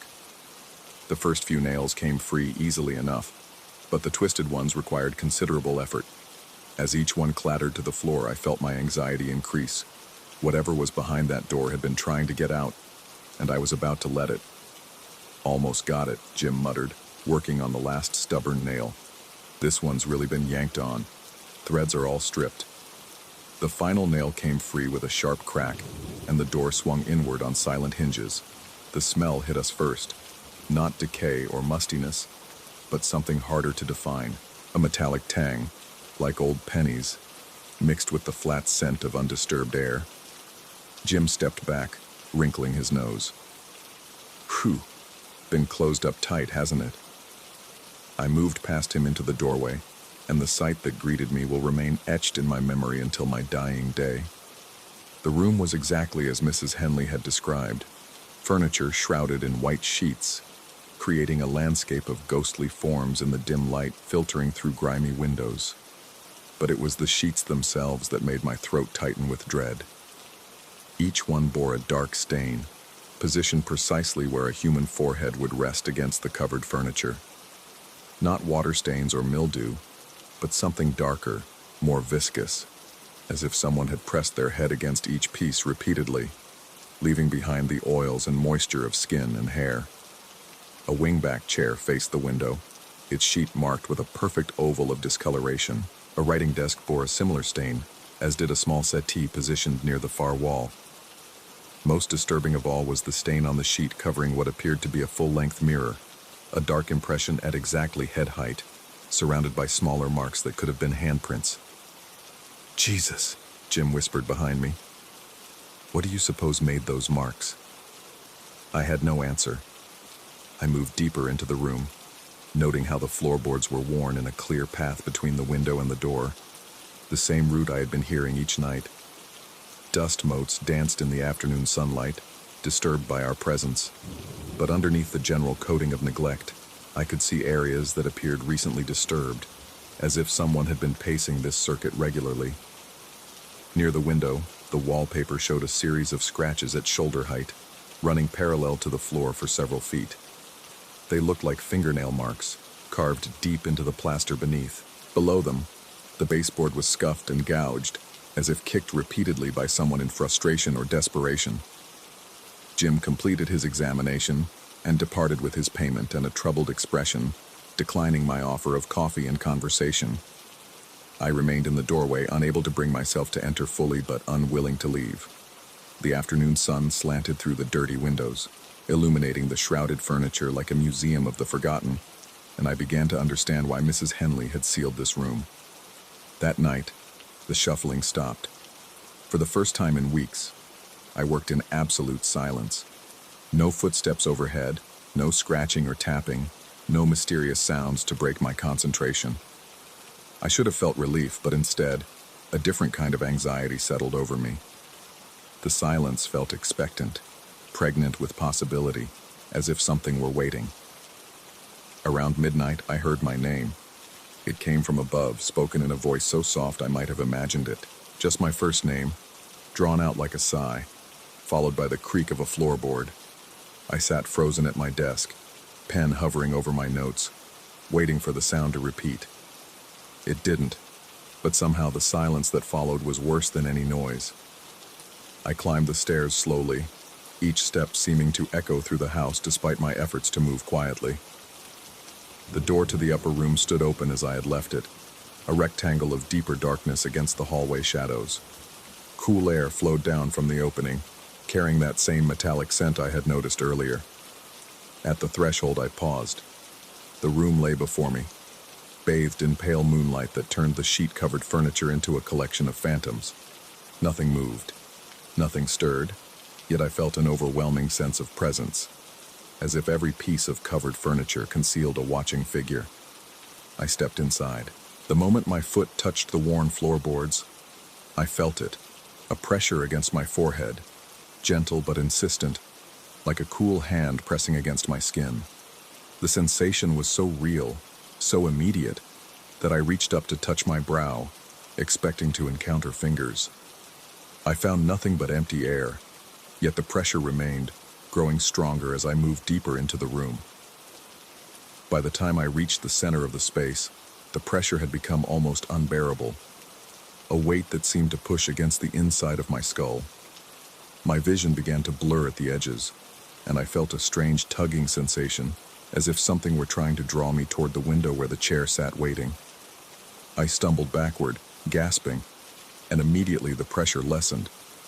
At the doorway, it disappeared entirely, leaving me shaking and disoriented. I slammed the door shut and spent the rest of the night downstairs, dozing fitfully in my desk chair with all the lights blazing. The next morning brought a call from Mrs. Henley. "Heard you had the locksmith out," she said without preamble. "Opened the room, did you?" "Yes. I needed to know." "Course you did. They always do.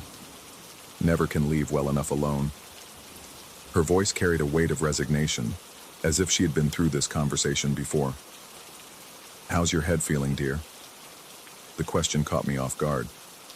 My head? The pressure. Started yet? I said nothing, but apparently my silence was answer enough. "It'll get worse," she continued. "Always does. That's why I sealed it up. easier than trying to explain to every tenant why they can't use that room. She paused, and I heard the clink of a teacup against a saucer. Previous tenant lasted 3 months before he moved out. One before that made it 6 weeks. You seem like a stubborn sort, though. Might make it longer. What is it? I managed to ask. What's up there? Wish I knew, dear. House came to me from my aunt. Came to her from her mother before that. Always been that room. Always been the same problem. Some folks think it's a ghost. Some think it's something else entirely. Me? I think it's just the house itself. Remembering things that happened a long time ago. What things? But the line had gone dead, leaving me alone with my questions and the growing certainty that I was in over my head. The pressure returned that afternoon while I was working. A gentle weight at first, easily ignored, but growing steadily stronger as the hours passed. By evening, it felt as if someone were pressing their palm against my forehead, and I found myself unconsciously leaning into the sensation, seeking relief that never came. I tried leaving the house, driving to the university library to work, but the pressure followed me. It was strongest on the second floor of my rental, but it never completely disappeared, a constant reminder of whatever waited in that room above. Even now, as I write these words, I can feel it, a cold touch against my brow, patient and persistent. The rational part of my mind suggests psychological explanations. Stress from my dissertation, isolation taking its toll, the power of suggestion working on an already anxious psyche. But rationality becomes harder to maintain when I wake at 3 a.m. to find my pillow damp with perspiration, my forehead burning with fever despite the cool air, and the absolute certainty that someone has been leaning over me while I slept. I've stopped going upstairs entirely now, but it doesn't help. The pressure continues to build, day by day, hour by hour, as if something is trying to wear away my resistance through sheer persistence. My reflection in the mirror shows a dark mark on my forehead, right where the pressure is strongest. A bruise, perhaps, or something else entirely. It grows darker each day, and sometimes when the light hits it just right, it looks almost like a handprint. 3 days ago, I found myself standing at the foot of the stairs at midnight, with no memory of leaving my bed. Yesterday, I discovered I had climbed halfway up before coming to my senses, drawn by that insistent pressure and a voice that might have been my own, calling from the room above. Tonight, I'm going up there, not because I want to, but because I no longer seem to have a choice. The pressure has become too strong to resist, and I can feel whatever waits in that room pulling at me with increasing urgency. Part of me wonders if this is how it always ends, if every tenant eventually makes that final climb, drawn by the same irresistible force that has been building in my skull for weeks. I'm leaving this account behind, hidden where the next tenant might find it, though I suspect Mrs. Henley will simply rent the place again without mentioning the sealed room, or the pressure, or the way the house remembers things that should have been forgotten long ago. Maybe the next person will be stronger, or maybe they'll simply accept the pressure as part of the authentic Victorian charm promised in the rental advertisement. As I write these final words, I can hear footsteps above. Not shuffling this time, but purposeful, measured steps moving toward the door. The pressure against my forehead has become almost unbearable, and I find myself rising from my chair, drawn upward by a force I can no longer resist. The stairs creak under my feet as I climb toward whatever waits in the darkness above, and with each step, the pressure grows stronger, more insistent, until I can barely think past the weight pressing against my skull. At the top of the stairs, the door stands open, revealing the moonlit room and its collection of shrouded furniture. I cross the threshold and immediately feel the presence surrounding me, not malevolent, but desperately lonely, reaching out with invisible hands to touch my face, my arms, my chest. The pressure in my forehead intensifies until I think I might lose consciousness, and through the pain, I begin to understand. This isn't a ghost or a demon or any supernatural entity.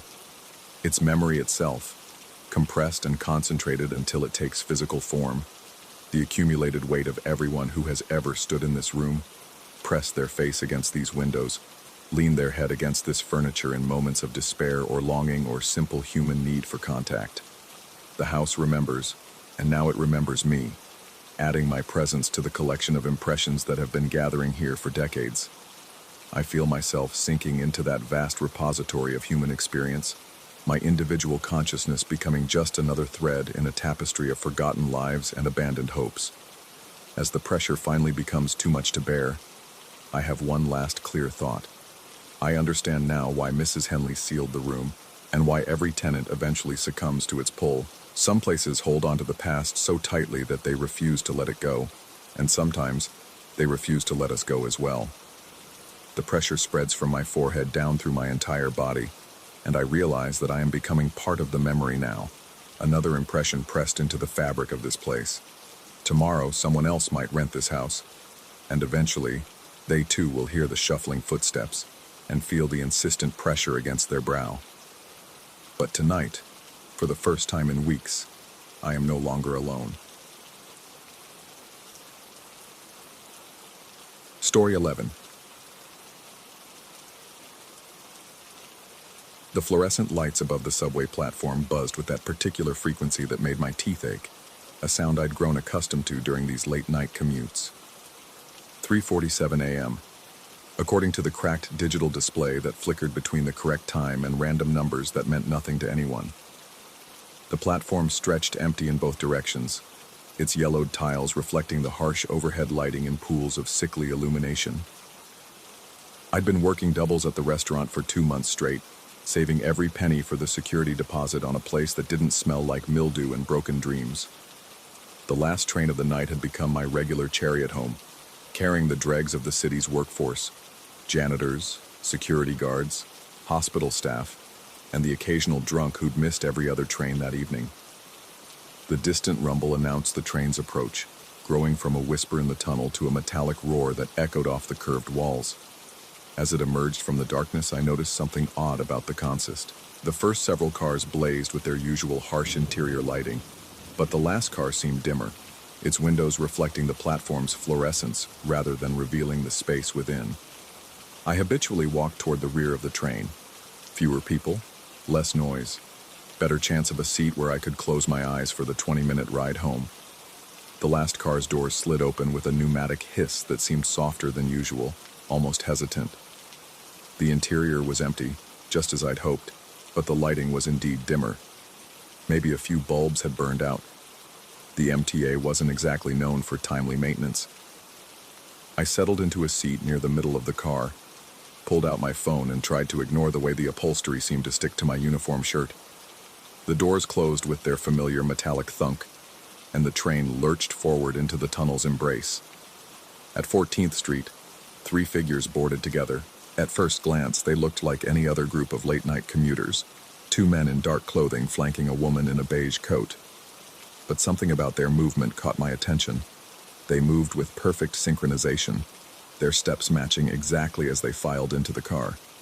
The woman in the middle didn't walk so much as glide, her feet barely seeming to touch the floor. They took seats directly across from me, and that's when I realized my mistake. The woman wasn't a woman at all. She was a mannequin, the kind you'd see in department store windows with that impossibly smooth plastic skin and painted features. But this one was different. While her face maintained that fixed, pleasant expression typical of display models, there was something unsettling about the way the light caught her eyes. They seemed too reflective, like polished glass marbles, and they were focused directly on me. The 2 men sat perfectly still on either side of her, their hands resting on their knees, staring straight ahead with expressions of complete neutrality. They never blinked. Not once during the entire ride between stations did I see them blink. I tried to convince myself this was some kind of art project, maybe performance art, or a film student's thesis. New York was full of weird shit, and 3:47 a.m. was exactly when you'd expect to encounter the weirdest of it. But the longer I watched, the more details emerged that made my rationalization crumble. The mannequin's chest rose and fell in slow, irregular intervals. So subtle I almost missed it, but once I noticed, I couldn't unsee it. Her breathing, if that's what it was, didn't follow any human pattern. Sometimes she'd inhale for 30 seconds, hold it, then exhale for 10. Sometimes the intervals were reversed. Sometimes she seemed to stop breathing entirely for minutes at a time. And there was moisture in the corners of her eyes. Not tears exactly, but a thin film of wetness that caught the dim light and made her painted features seem almost alive. The train pulled into 23rd Street with its usual grinding of brakes against wheels. The doors opened, and I expected the three figures to exit. This whole bizarre tableau to simply end and leave me with a strange story to tell myself I'd imagined. Instead, they remained perfectly still, as the few late-night passengers who boarded looked around the car, made eye contact with the mannequin, and immediately moved to different cars. Every single one of them, without exception. As the train began moving again, I noticed the mannequin's head had turned slightly. Not much, maybe 5 degrees, but enough that those glass eyes were now focused more directly on my face. I tried to look away, to focus on my phone or the advertisements above the windows, but my gaze kept drifting back to her. There was something magnetic about her stare, something that made looking away feel like trying to push two magnets together at their repelling poles. The moisture in her eyes had increased. It now formed distinct droplets that trembled at the corners but never quite fell. At 28th Street, a homeless man boarded the car. He was the kind of person I'd learned to politely ignore during my months of subway commuting. Layers of mismatched clothing, a shopping cart loaded with belongings, the distinctive odor of someone who bathed infrequently. But this man looked directly at me the moment he stepped aboard, and his eyes held a clarity that seemed at odds with his disheveled appearance. He glanced at the three figures across from me, and I saw his entire body tense. His weathered hands gripped the handle of his shopping cart tighter, and he positioned himself between me and them, though he remained standing near the doors. The train pulled into 34th Street, and as the doors slid open, the homeless man moved quickly to my side. His voice was a harsh whisper that barely carried over the ambient noise of the train. "Don't look in her eyes when they stop blinking." Before I could respond, before I could ask what he meant, he grabbed my arm with surprising strength and pulled me toward the open doors. I stumbled after him onto the platform, my mind struggling to process what had just happened. The doors closed behind us with their familiar thunk, and the train began to move. I turned to thank the man, to ask him what he'd meant, but he was already walking away, pushing his cart toward the exit stairs without looking back. I called after him, but he didn't respond. Within seconds, he'd disappeared up the stairs and out of sight. Standing alone on the platform, I watched the train disappear into the tunnel. For just a moment, maybe a second, no more, I saw a face pressed against the rear window of the last car, the mannequin's face. But the expression had changed. The painted smile was gone, replaced by something that might have been a grimace, or maybe a sneer. And those glass eyes were still staring directly at me.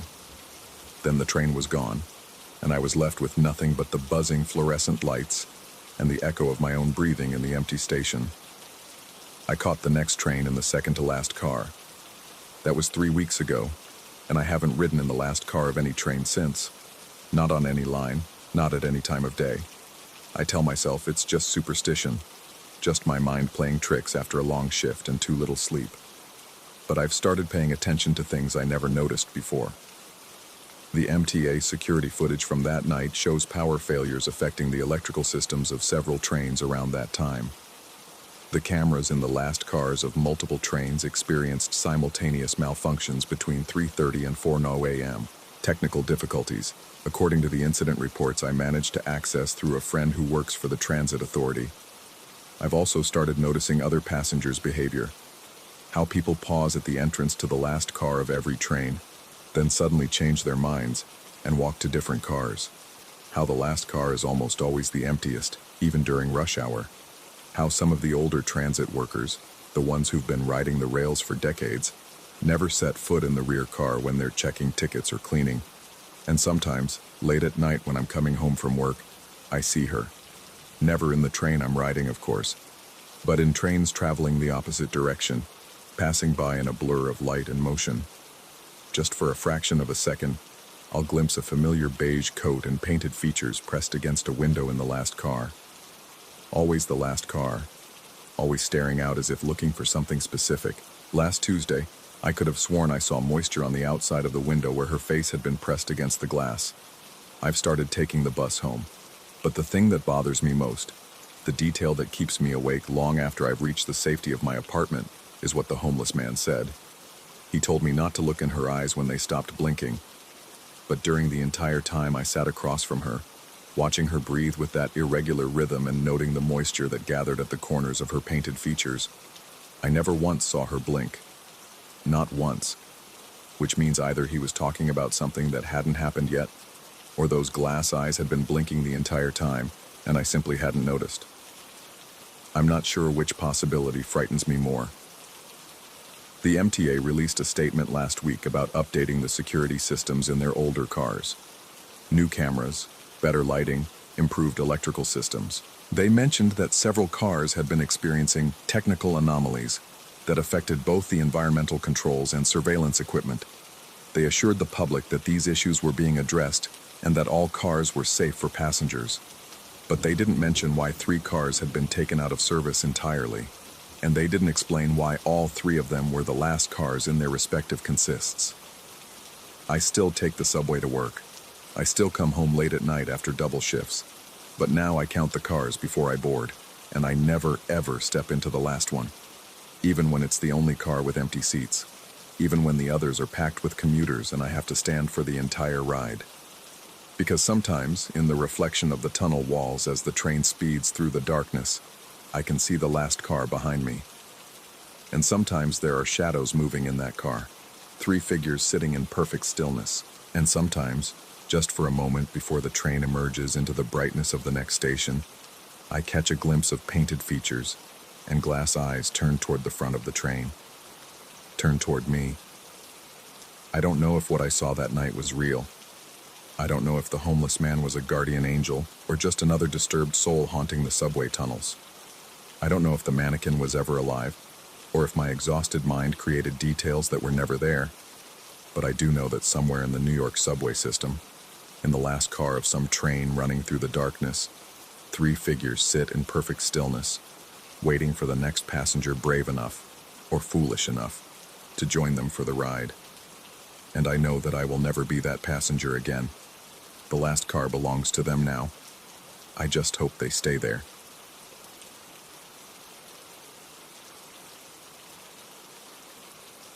Story 12.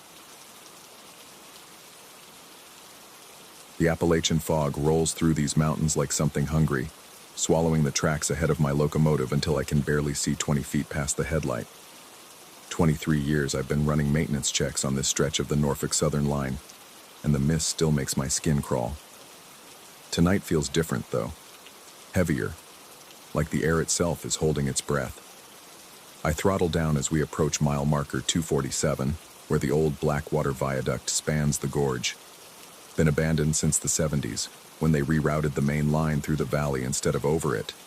Company says it's structurally sound but economically useless. Too expensive to demolish, too isolated to repurpose. Most nights I barely glance up at it as we pass underneath. Tonight, I can't look away. There are lights up there, torches, flickering like something out of another century, casting wild shadows against the rusted steel framework. My chest tightens as I count them. 7 flames dancing in the fog, spaced evenly across the span. The rational part of my mind scrambles for explanations. Vandals. Urban explorers. But who the hell would climb 100 feet up a condemned bridge in weather like this? The radio crackles with static, and I reach for it, my hand trembling slightly. Before I can call it in, we pass directly under the viaduct. The sound changes. That hollow echo you get going through a tunnel, except this is open air. My ears pop like we've gained altitude instead of staying level. Then something strikes the roof of the cab. The impact reverberates through the entire locomotive, a deep metallic thrum that makes my teeth ache. No screech of metal on metal, no grinding or scratching. Just that single resonant strike like a giant bell being rung. I hit the brakes harder than I should, the wheels shrieking against the rails. When we finally stop, I grab my flashlight and climb out, expecting to find a dent, maybe debris from the old bridge. Nothing. The roof is pristine, unmarked. Not even a scratch in the paint. I stand there in the swirling mist, playing the beam of my flashlight over every inch of metal I can reach. The silence is absolute except for the locomotive's cooling engine and my own ragged breathing. Even the usual night sounds of the forest have died away. No owls, no rustling leaves, no distant coyote calls. Just the fog pressing in from all sides like a living thing. That's when I see him. About 50 yards ahead, sitting on the rails themselves, a figure hunched forward. Male, from what I can tell, wearing nothing but underwear, his skin pale as bone in my flashlight beam. He doesn't move when the light hits him, doesn't acknowledge my presence at all. He's just sitting there, motionless, like he's been carved from ice. I call out to him, my voice swallowed almost immediately by the fog. No response. My training kicks in. There's protocol for this kind of situation. Human obstruction on the tracks, possible medical emergency. I should radio for an ambulance, coordinate with dispatch. But something about the way he sits there, so perfectly still, makes my throat close up. I walk toward him, each step crunching too loudly on the gravel ballast. As I get closer, details emerge that make my skin crawl. His hair is wet, plastered against his skull. His skin has a bluish tint, and steam rises from his shoulders like he's burning up inside while freezing on the surface. Hypothermia, maybe, but in August, even in these mountains, it's 65 degrees tonight. The strangest part is his position. He's not slumped over like someone who collapsed from exhaustion or illness. He's sitting upright, cross-legged, with his hands resting on his knees in an almost meditative pose. His eyes are open, staring straight ahead down the tracks, but they don't track my movement. They don't even blink. When I'm close enough to touch him, I notice something else that makes my blood run cold. There are no footprints in the gravel around him, no disturbed stones, no sign that he walked here or was placed here. He might as well have materialized out of thin air. I reach out to check his pulse, but the moment my fingers brush his shoulder, he speaks. His voice is barely a whisper, but in the absolute silence of the fog, it sounds like a shout. He says he's been waiting. Says he was taken, but now he's been returned. His words come out in short, stuttering bursts, like he's having trouble remembering how to form them. The cold, he says. So cold up there. They wanted him to see, to witness, but he couldn't understand. Too cold to think, too cold to remember. I try to get more out of him. Who took him? Where he's been? But his answers don't make sense. He talks about being lifted, about floating through fog that burned his lungs, about voices that weren't voices, speaking in a language that bypassed his ears and went straight into his bones, about counting, always counting, measuring something he couldn't name. By the time the EMTs arrive 40 minutes later, he's stopped talking altogether. They wrap him in thermal blankets and check his vitals, muttering among themselves about his core temperature. Dangerously low, they say, like he's been exposed to sub-zero conditions for hours. They ask me if I know how long he's been out here, and I realize I don't know how to answer. How do you explain that someone appeared on railroad tracks with no footprints, no vehicle, no logical way of getting there? The paramedics take him away, and I finish my run, but I can't stop thinking about what he said, about being returned, like he was borrowed and then given back. 3 days later, I'm back on the same route. Daylight this time, thank God. I slow down when I reach the viaduct, crane my neck to look up at the old bridge.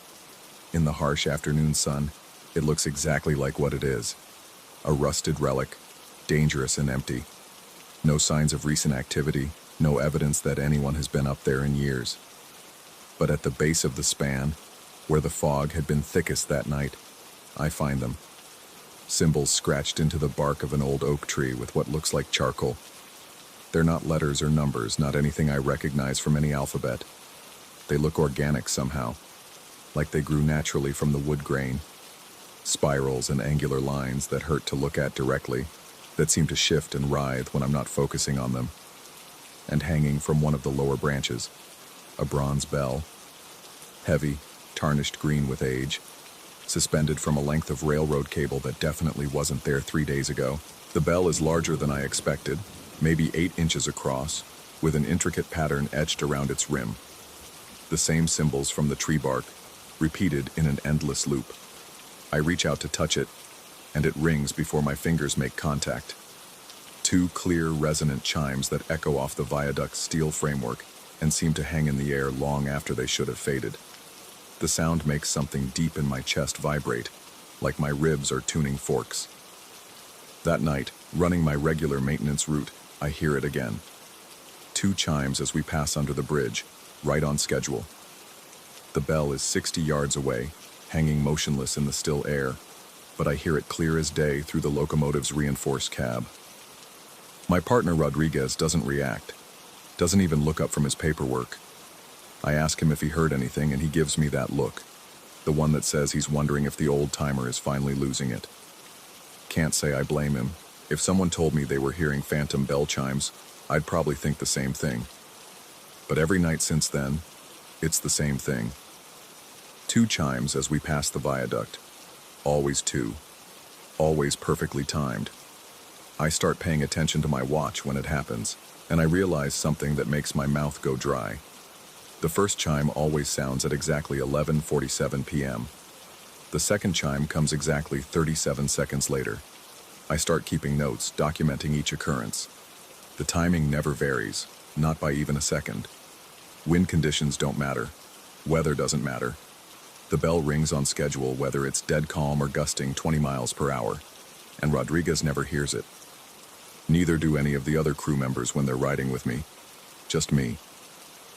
I start researching the viaduct's history, spending my off hours at the county library, digging through old newspaper archives and railroad company records. Most of what I find is routine maintenance logs and engineering reports, but buried in a 1962 survey document, I discover something that makes my blood freeze. The viaduct wasn't abandoned because of economic factors. It was abandoned because of accidents. 7 separate incidents over a 15-year period, all involving trains that stopped unexpectedly while crossing the bridge. Crews reported mechanical failures, signal malfunctions, phantom obstructions on the tracks. In each case, the trains were stopped for exactly 37 minutes before resuming normal operation. 7 incidents, 7 torches I saw that foggy night. The last incident was different, though. A maintenance crew working on the bridge supports reported hearing bells during their overnight shift. Continuous chiming that seemed to come from inside the steel framework itself. When dawn broke, they found one of their crew members sitting on the tracks, catatonic, wearing only his underwear. Severe hypothermia despite the warm October weather.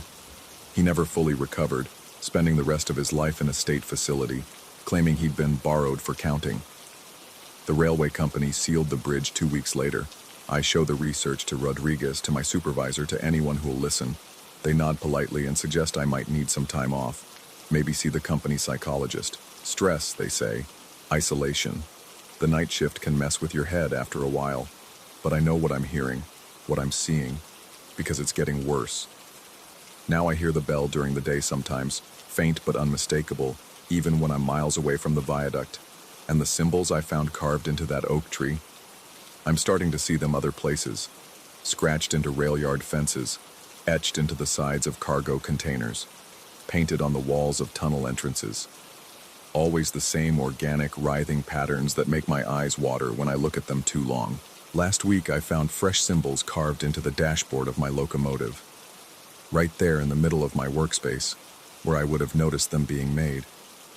The charcoal marks were still warm when I discovered them, like someone had just finished the work and vanished. I'm scared to sleep now, scared of what I might find when I wake up, because I'm starting to understand what that man in the underwear meant about being returned, about the counting. They're measuring something, cataloging, and I think I'm next on their list. Tonight, I'm running the same route again. The fog is rolling in thick, and I can already hear it in the distance. That bronze bell, ringing its steady count. 2 chimes, marking time, marking something I don't want to understand. Rodriguez is with me again, filling out reports, completely oblivious to the sound that's making my hands shake on the throttle. He looks normal, acts normal, but I'm starting to wonder if he's really there at all, if any of this is really there. The viaduct is coming up. I can see its silhouette through the mist, that familiar iron skeleton spanning the gorge. And there are lights up there again. 7 torches flickering in the fog, waiting. The bell chimes once. 11:47, right on schedule. I'm counting now, waiting for the second chime.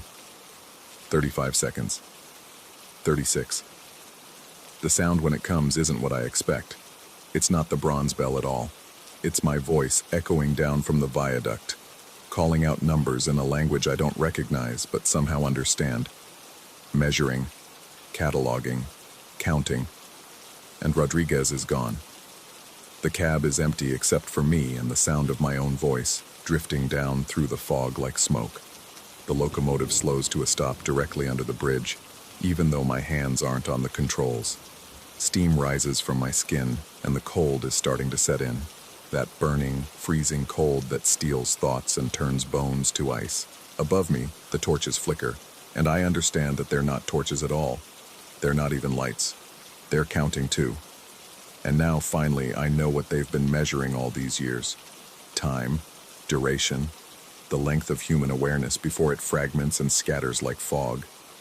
The bronze bell chimes again, and this time the sound comes from inside my chest, resonating through my ribs, marking the moment when I stop being sure what's real and what isn't. In the distance, through the mist, I can see another locomotive approaching. A maintenance crew probably, coming to investigate why my train stopped under the viaduct. In a few minutes, they'll find me sitting on the tracks in my underwear, catatonic, hypothermic, speaking in numbers that don't belong to any earthly mathematics. And one of them, probably the engineer, probably someone who's been running this route for decades, will start hearing a bronze bell that rings exactly twice each night, counting down to his own turn at measurement. The fog swirls around me, and I'm rising now, floating up toward those flickering lights that aren't lights at all. The cold burns through me, stealing thoughts, stealing time, stealing everything except the counting that goes on, measuring moments until the next return, the next collection, the next careful cataloging of human consciousness as it dissolves into something else entirely. Below me, the bronze bell chimes once more, and somewhere in the fog, another voice begins to count. Story 13. The brownstone had been a mistake from the beginning, though I wouldn't admit it for months. Built in 1887, the real estate agent had said with that practiced enthusiasm they reserve for properties with character, which is realtor speak for problems you haven't discovered yet. The narrow hallways, the creaking floors, the way shadows seemed to pool in corners even during the brightest afternoons. I told myself these were charming quirks of pre-war architecture, the kind of authenticity you couldn't find in modern construction. I was wrong about a lot of things in those days. The first time I saw her, I was shuffling toward the bathroom in that half-conscious state that precedes morning coffee. The hallway stretched before me, dim despite the autumn sunlight filtering through the stained glass window at the far end. That's when she appeared, or rather, materialized might be the better word. From the chest up, a woman in what looked like a period bonnet, the kind you'd see in daguerreotypes from the Civil War era. The strange thing wasn't her clothing, though. It was the way she shimmered, like heat waves rising from summer asphalt, her edges blurring into the surrounding air. She turned her head toward me, a slow, deliberate movement that made my stomach clench. But her body continued forward as if following some predetermined path. She moved through the doorway of the guest room with the fluid certainty of someone who had walked this route countless times before. When I reached the spot where she'd been, nothing remained except the faint scent of something floral and cloying, like flowers left too long in stagnant water. I stood there for several minutes, bare feet growing cold against the hardwood, trying to convince myself I'd imagined it. Sleep deprivation, I reasoned. The stress of the move, the unfamiliar sounds of the old house settling, perfectly logical explanations that felt increasingly hollow as the days passed. The guest room became an obsession. I found myself inventing reasons to walk past its open doorway, stealing glances at the space where she'd disappeared. During one of these casual inspections, I noticed something I'd missed during the initial walkthrough. Dark stains along the baseboard, roughly circular and about the size of a dinner plate. When I knelt to examine them more closely, the smell hit me. Burnt cotton, acrid and unmistakable. The stains had the peculiar pattern of scorch marks, as if someone had repeatedly set down a hot iron directly on the floor. Mrs. Chen, the elderly neighbor who'd lived on the block for 40 years, noticed me scraping at the marks one afternoon. She mentioned almost offhandedly that the previous owner had been a seamstress who took in work to make ends meet. The woman had lived alone for decades, Mrs. Chen said, until she'd been found one morning, having passed peacefully in her sleep. The guest room had been her workshop. I thanked Mrs. Chen for the information, but her words only deepened my unease. The idea of someone spending years in that room, pressing hot metal to fabric day after day, seemed to explain the stains. Yet it didn't explain the figure I'd seen, or the growing certainty that something in the house was fundamentally wrong. The knocking started 2 weeks later. It always happened after 10 p.m., always the same pattern. 2 soft raps, spaced exactly 3 seconds apart. Not the sharp, demanding knock of someone seeking attention, but something polite, almost apologetic. The sound seemed to come from the guest room door, though when I checked, the hallway remained empty, bathed in the pale light from the street lamp outside. The first few times, I convinced myself it was the house settling, pipes expanding, any of a dozen mundane explanations. But the precision of the timing, the consistent interval between knocks, suggested intention rather than coincidence. Someone, or something, was announcing their presence with old-fashioned courtesy.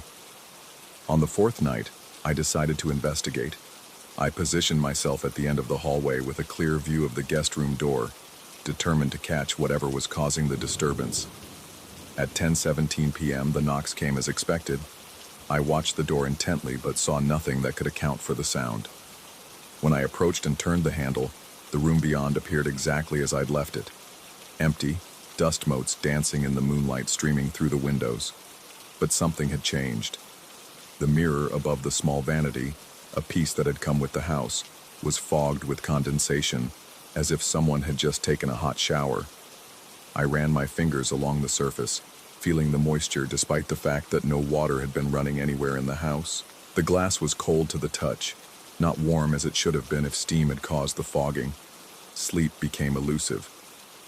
I found myself lying awake, listening for the familiar double knock, my body tense with anticipation. During the day, I researched the house's history, scouring city records and old newspapers for any mention of unusual events.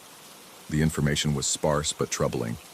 The seamstress Mrs. Chen had mentioned, Margaret Whitmore, had indeed lived in the house for 37 years. She'd never married, had no known relatives, and by all accounts had been a reclusive woman who rarely left the property except for necessary errands. More disturbing were the mentions in 2 separate police reports from the 1970s. Neighbors had called to complain about sounds coming from the house late at night, not loud music or parties, but what one report described as repetitive tapping and the sound of someone pacing. Both times, officers had checked on Miss Whitmore and found her asleep in her bedroom, unaware that anything was amiss. The nights grew longer, autumn deepening into early winter. The knocking continued with clockwork regularity, sometimes followed by other sounds. The soft whisper of fabric against fabric, footsteps that seemed to circle the guest room without ever quite reaching the door. The smell of starch became stronger, permeating the entire second floor with its sharp, clean scent. I found myself holding my breath when I walked past the room, as if afraid that breathing too deeply might draw something's attention. My work began to suffer. Colleagues mentioned that I seemed distracted, absent-minded. I caught myself staring at nothing during meetings, my thoughts returning obsessively to the house and its increasingly strange behavior, because by then, I had to acknowledge that the house itself seemed to be alive in some fundamental way, responding to my presence with manifestations that grew bolder each night. The mirrors throughout the house began fogging regularly, not just the one in the guest room. I would find them clouded with condensation in the morning, despite the dry winter air. Sometimes, if I looked quickly enough, I thought I could make out shapes in the moisture. The suggestion of a face, perhaps, or a hand pressed against the glass from the other side. But these impressions never lasted long enough for me to be certain. Dr. Martinez, my physician, suggested stress-related hallucinations when I finally worked up the courage to mention my experiences. She recommended meditation, regular exercise, perhaps a consultation with a mental health professional. Her explanations were rational, grounded in medical knowledge, and they made perfect sense during our appointment. But they crumbled the moment I returned to the brownstone and felt the weight of unseen observations settling over me like a shroud. The watching sensation had become constant. No matter where I was in the house, I felt eyes following my movements, a presence just beyond the edge of vision. I began avoiding the second floor except when absolutely necessary, sleeping on the living room couch to escape the intensity of whatever haunted the upper hallway. But distance provided little relief. Even from the ground floor, I could hear the nightly sounds, the knocking, the footsteps, and occasionally something that might have been weeping, though so soft I couldn't be certain it wasn't the wind through the old window frames. January brought a cold snap that pushed temperatures well below freezing. The house's ancient heating system struggled to maintain warmth, and I found myself wearing sweaters indoors, my breath visible in the chillier rooms. It was during one of these bitter nights that I experienced what I can only describe as direct contact.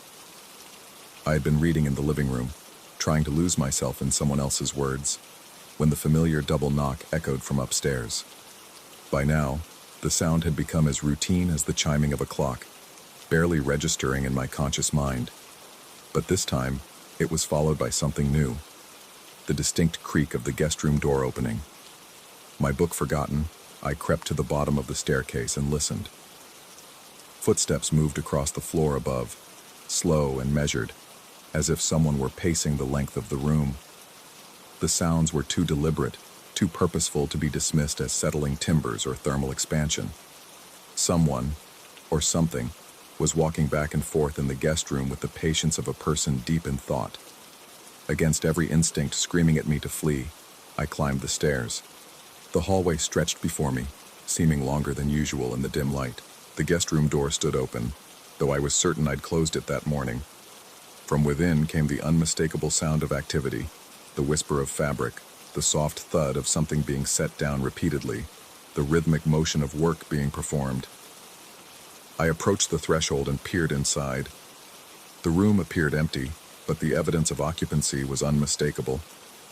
The antique iron I'd found in the basement and left on the vanity was plugged into the wall, its cord snaking across the floor to an outlet I hadn't noticed before. Steam rose from its surface, and beside it lay a stack of what looked like period clothing. Long skirts, white blouses with intricate lace collars, the kind of garments that would require careful pressing to maintain their elaborate details. As I watched, frozen in the doorway, one of the garments shifted slightly, as if invisible hands were arranging it for ironing. The iron moved, actually moved, lifting from its resting place and hovering over the fabric with the controlled precision of someone performing a familiar task. Steam hissed as the metal touched cloth, and the scent of starch filled the air so strongly that my eyes began to water. I don't remember backing away from the doorway, don't recall stumbling down the stairs or grabbing my coat and keys. My next clear memory is sitting in my car 3 blocks away, engine running, heat blasting, trying to convince myself that what I'd witnessed had some rational explanation. But the smell of starch clung to my clothes, my hair, my skin, refusing to be dismissed as easily as my other experiences. I spent that night in a hotel, then the next, then a week. When I finally returned to collect my belongings, the house felt different. Not empty, exactly, but patient, as if it were waiting for something. The guest room door was closed, the iron unplugged and cold.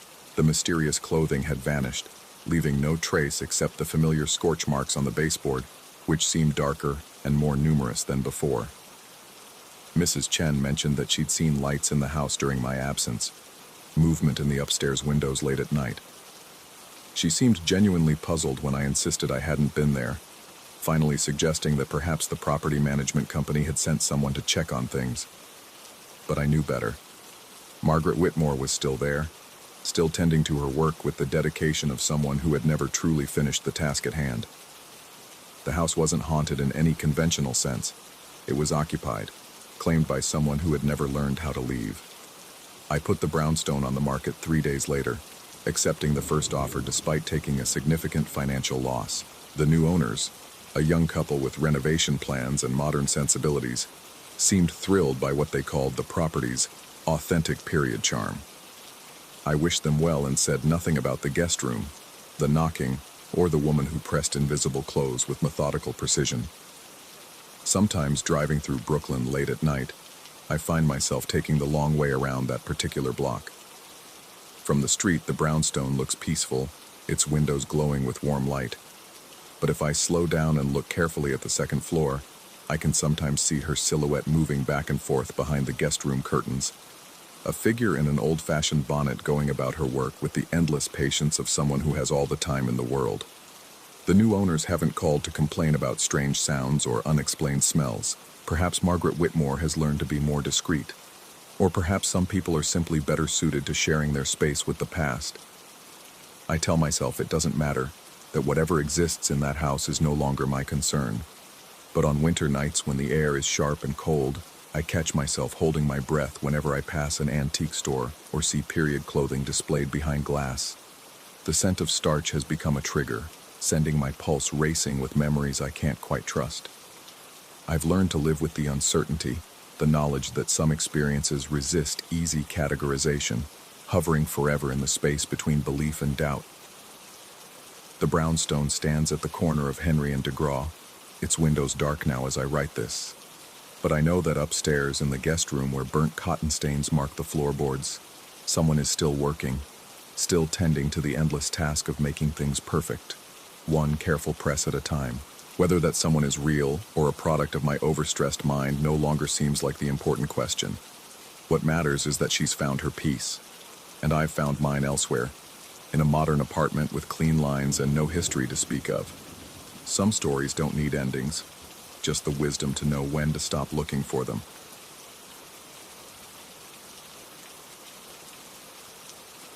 Story 14.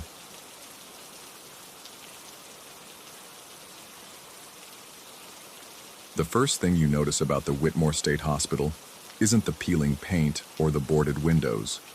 It's the silence that seems too heavy, too deliberate, like the building itself is holding its breath. I should have recognized that feeling, should have turned around right then and walked back to the car where Marcus and Danny were finishing their cigarettes. Instead, I adjusted my camera strap and followed our guide through the main entrance. Helen Cartwright looked exactly like someone who'd spent 30 years giving tours of abandoned mental institutions. Her silver hair was pulled back in a severe bun, and her sensible shoes made no sound on the cracked linoleum as she led us through corridors that smelled of disinfectant and something else, something organic and forgotten. She spoke in the practiced cadence of someone who'd told these stories 1,000 times, her voice echoing off walls that had witnessed more than any building should. The three of us had driven down from Pittsburgh on a whim, drawn by an online article about America's most haunted hospitals. Marcus collected ghost stories the way other people collected stamps, and Danny went along with anything that might make good content for his YouTube channel. I just wanted to take some photographs, maybe capture something atmospheric for my portfolio. None of us expected to find ourselves genuinely unsettled within the first 10 minutes. Helen explained how the hospital had operated from 1889 to 1994, housing patients with various mental conditions in what were, for the time, considered progressive facilities. The building stretched through several wings connected by a network of service tunnels that had once allowed staff to move between sections without disturbing patients. As we walked, I noticed every door marked service access or maintenance was sealed shut, some with new padlocks, others with warning signs. When Marcus asked about exploring the tunnel system, Helen's response was immediate and firm. The entire underground network was off limits due to asbestos contamination. The same answer came each time we passed another sealed entrance, and there were many. Doors tucked into alcoves, maintenance hatches in walls, even what looked like old laundry chutes. Each time Helen would quicken her pace slightly and redirect our attention to some architectural detail or historical anecdote. It was during our third stop, in what had been the children's wing, that I first heard the music. We had paused near a wall-mounted ventilation grate, one of those old metal fixtures with horizontal slats that had probably been installed when the building was new.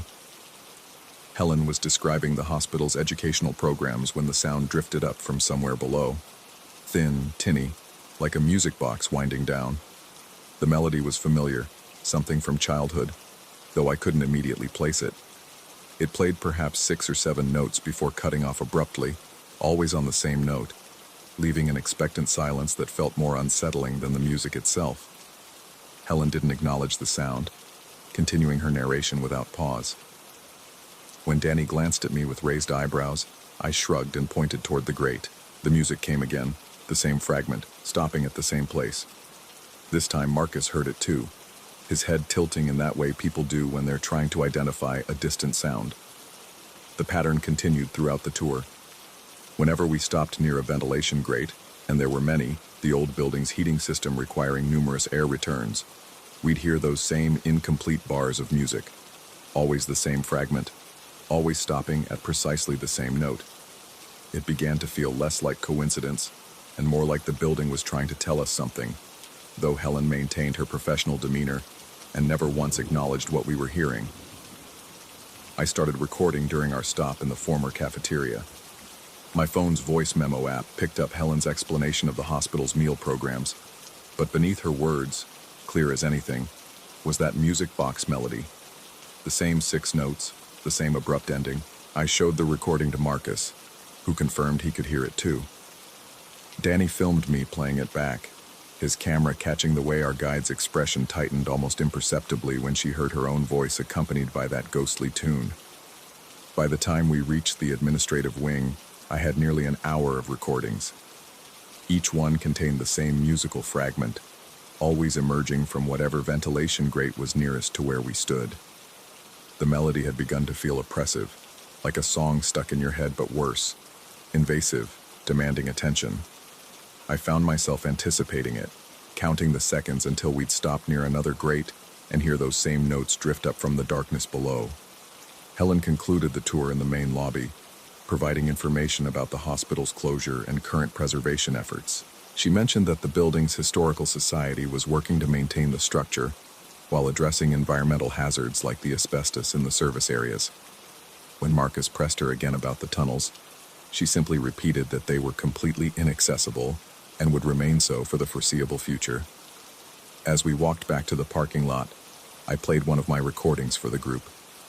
Marcus and Danny confirmed they could hear the music box clearly, and we speculated about possible sources. Maybe old equipment left running somewhere, or some kind of automated system still functioning after all these years. It seemed like the kind of mystery that would make for good conversation later, the sort of minor unexplained phenomenon that gives a place character. I thought that would be the end of it. That evening back in my apartment, I transferred the recordings to my computer to clean up the audio. I was curious whether better speakers might reveal more detail, maybe help identify the song. The first file played normally, Helen's voice describing patient recreation programs, punctuated by that familiar musical fragment. But as I adjusted the playback speed to isolate the melody, something strange happened. The audio began accelerating on its own, not gradually, but in sudden jumps, as if someone else was controlling the playback. Helen's voice became a high-pitched chatter, then an incomprehensible buzz, while the music box melody remained perfectly clear, playing at normal speed. And beneath it, emerging like a signal through static, was something else entirely. A voice. Male, with the crisp diction of early 20th century American speech, the kind you hear in old radio broadcasts or newsreels. It was counting. 1, 2, 3. A pause. Then again. 1, 2, 3. The numbers came in rhythm with the music box as if keeping time. But there was something in the tone. Not mechanical, not recorded, but deliberate, patient, like someone marking beats in an endless rehearsal. I stopped the playback and tried again. Same result. The file would play normally for perhaps 30 seconds, then begin that strange acceleration, revealing the counting voice beneath the melody. I tried different software, different speakers, even my phone's original recording. Every time, without fail, the audio would speed up and expose that hidden voice. Marcus didn't believe me until I played it for him over the phone. His silence after hearing the counting was more convincing than any words could have been. Danny came over the next evening, bringing his own audio equipment. and we spent hours trying to explain what we were hearing. We tested every technical possibility we could think of: file corruption, interference, even the possibility that my equipment was malfunctioning. Nothing accounted for the voice or the way the audio seemed to manipulate itself. It was Danny who identified the song. He'd been humming the melody absently when it came to him. Hickory dickory dock, a nursery rhyme, though the version we kept hearing never reached the part about the mouse running up the clock. It stopped exactly where the rhyme would normally say, "The clock struck 1." But instead of those words, we heard only that patient, repetitive counting. 3 days after our visit, I received an email from Helen Cartwright. The message was brief, almost terse. "I understand you made recordings during yesterday's tour. Please do not play these recordings on the hospital grounds. The building responds to certain audio frequencies, and we've had incidents in the past. The Historical Society would appreciate your cooperation in this matter." I stared at that email for a long time, particularly the phrase, "the building responds," not the equipment in the building or the old sound system, the building itself. As if the structure was somehow aware, somehow listening. That night I dreamed about corridors filled with the sound of music boxes, dozens of them playing that same incomplete melody in overlapping rhythms. In the dream, I was searching for the source, following the sound deeper into a building that seemed to extend infinitely downward. The counting voice grew stronger as I descended, no longer just 1, 2, 3, but continuing higher, marking off numbers that seemed to correspond to rooms or levels, or perhaps something else entirely. I woke with the melody stuck in my head and a certainty that I needed to go back. The decision felt both inevitable and terrifying. Helen's warning only made me more curious about what might happen if I did play the recordings at the hospital. What did she mean by incidents? What exactly would the building do in response? The rational part of my mind insisted this was all elaborate coincidence. Old buildings make strange sounds. Digital files can glitch, and tour guides sometimes have odd theories about their workplace. But rationality felt increasingly inadequate when faced with that voice, still counting patiently every time I played the recordings. I returned to Whitmore State Hospital alone on a gray Thursday morning, arriving early enough that the parking lot was empty except for Helen's sedan. The building looked different without Marcus and Danny beside me, more imposing somehow, as if it had been waiting for me to come back by myself. I parked near the main entrance and sat for several minutes, my phone in my hand, the recorded audio ready to play. Helen emerged from the building before I could make a decision. She must have seen my car from inside, because she walked directly to my driver's side window with an expression that mixed disappointment with something that might have been fear. Her words were quiet but firm. I needed to leave immediately. The Historical Society had very strict policies about unauthorized visitors, and my presence was not welcome. When I tried to explain that I just wanted to understand what we'd recorded, she cut me off. Some things, she said, were better left alone. The hospital had been closed for good reasons, and those reasons extended beyond simple structural decay or environmental hazards. As she spoke, I became aware of a faint sound coming from the building behind her. Music box notes drifting through the morning air. The same melody, the same abrupt ending. Helen noticed my attention shift and turned to look at the building, her face pale. We stood there listening to that incomplete song repeat itself, emerging from what seemed like multiple sources within the structure. It was playing from different ventilation grates, different windows, creating an echo effect that made the melody seem to surround us. And underneath it, barely audible but definitely present, was the counting voice. 1, 2, 3, 1, 2, 3. Helen's hand was shaking as she reached for my phone. She didn't ask permission, simply took it and checked the screen. The audio file was paused. I hadn't played anything. The sounds were coming from the building itself, responding not to my recordings but to my presence, to the fact that I had returned with those files in my possession. She handed my phone back and told me to delete the recordings, all of them, right now, while she watched.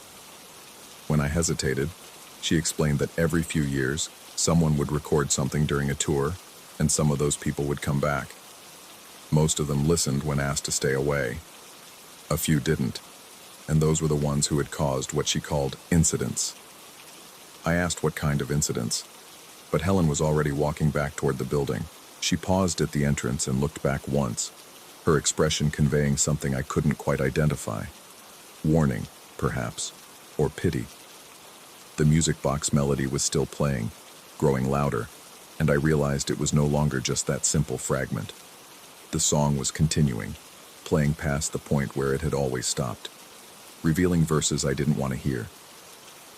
I deleted the files in the parking lot, watching each one disappear from my phone while the building continued its mechanical serenade.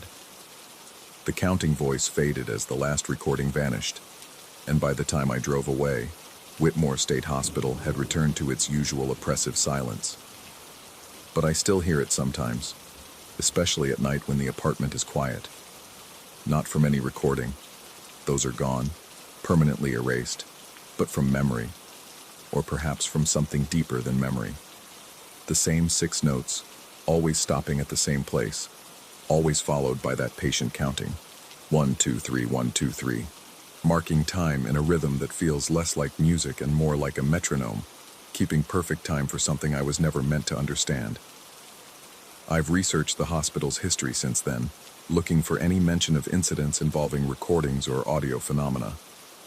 The official records mention nothing unusual, just the standard challenges of maintaining a century-old psychiatric facility. But I did find references to the tunnel system in old building plans, a network that once connected every wing and extended deeper than seemed necessary for simple maintenance access. The plans show sublevels that don't match the building's exterior dimensions, spaces that seem to exist beneath the foundation itself. Rooms marked only with numbers, arranged in sequence, as if someone had been counting them off. 1, 2, 3. I don't know what Helen meant about the building responding to recordings, and I'm no longer certain I want to find out. Some questions, I've learned, come with prices too high to pay. But sometimes, in the quiet hours before dawn, I find myself wondering about those sealed tunnels, about what might still be down there in the darkness, patiently keeping time to a song that never ends, counting off numbers in a sequence that began long before I was born and will continue long after I'm gone. The melody follows me everywhere now, not as sound but as potential, like the anticipation of hearing something you know is coming. I catch myself humming it absently, always stopping at the same note, never daring to continue to whatever comes next. Because I suspect that if I ever let myself hear the complete song, if I ever let that counting voice finish whatever sequence it began more than a century ago, I might finally understand what Helen was trying to protect me from, and I'm not sure I'd be able to stop listening.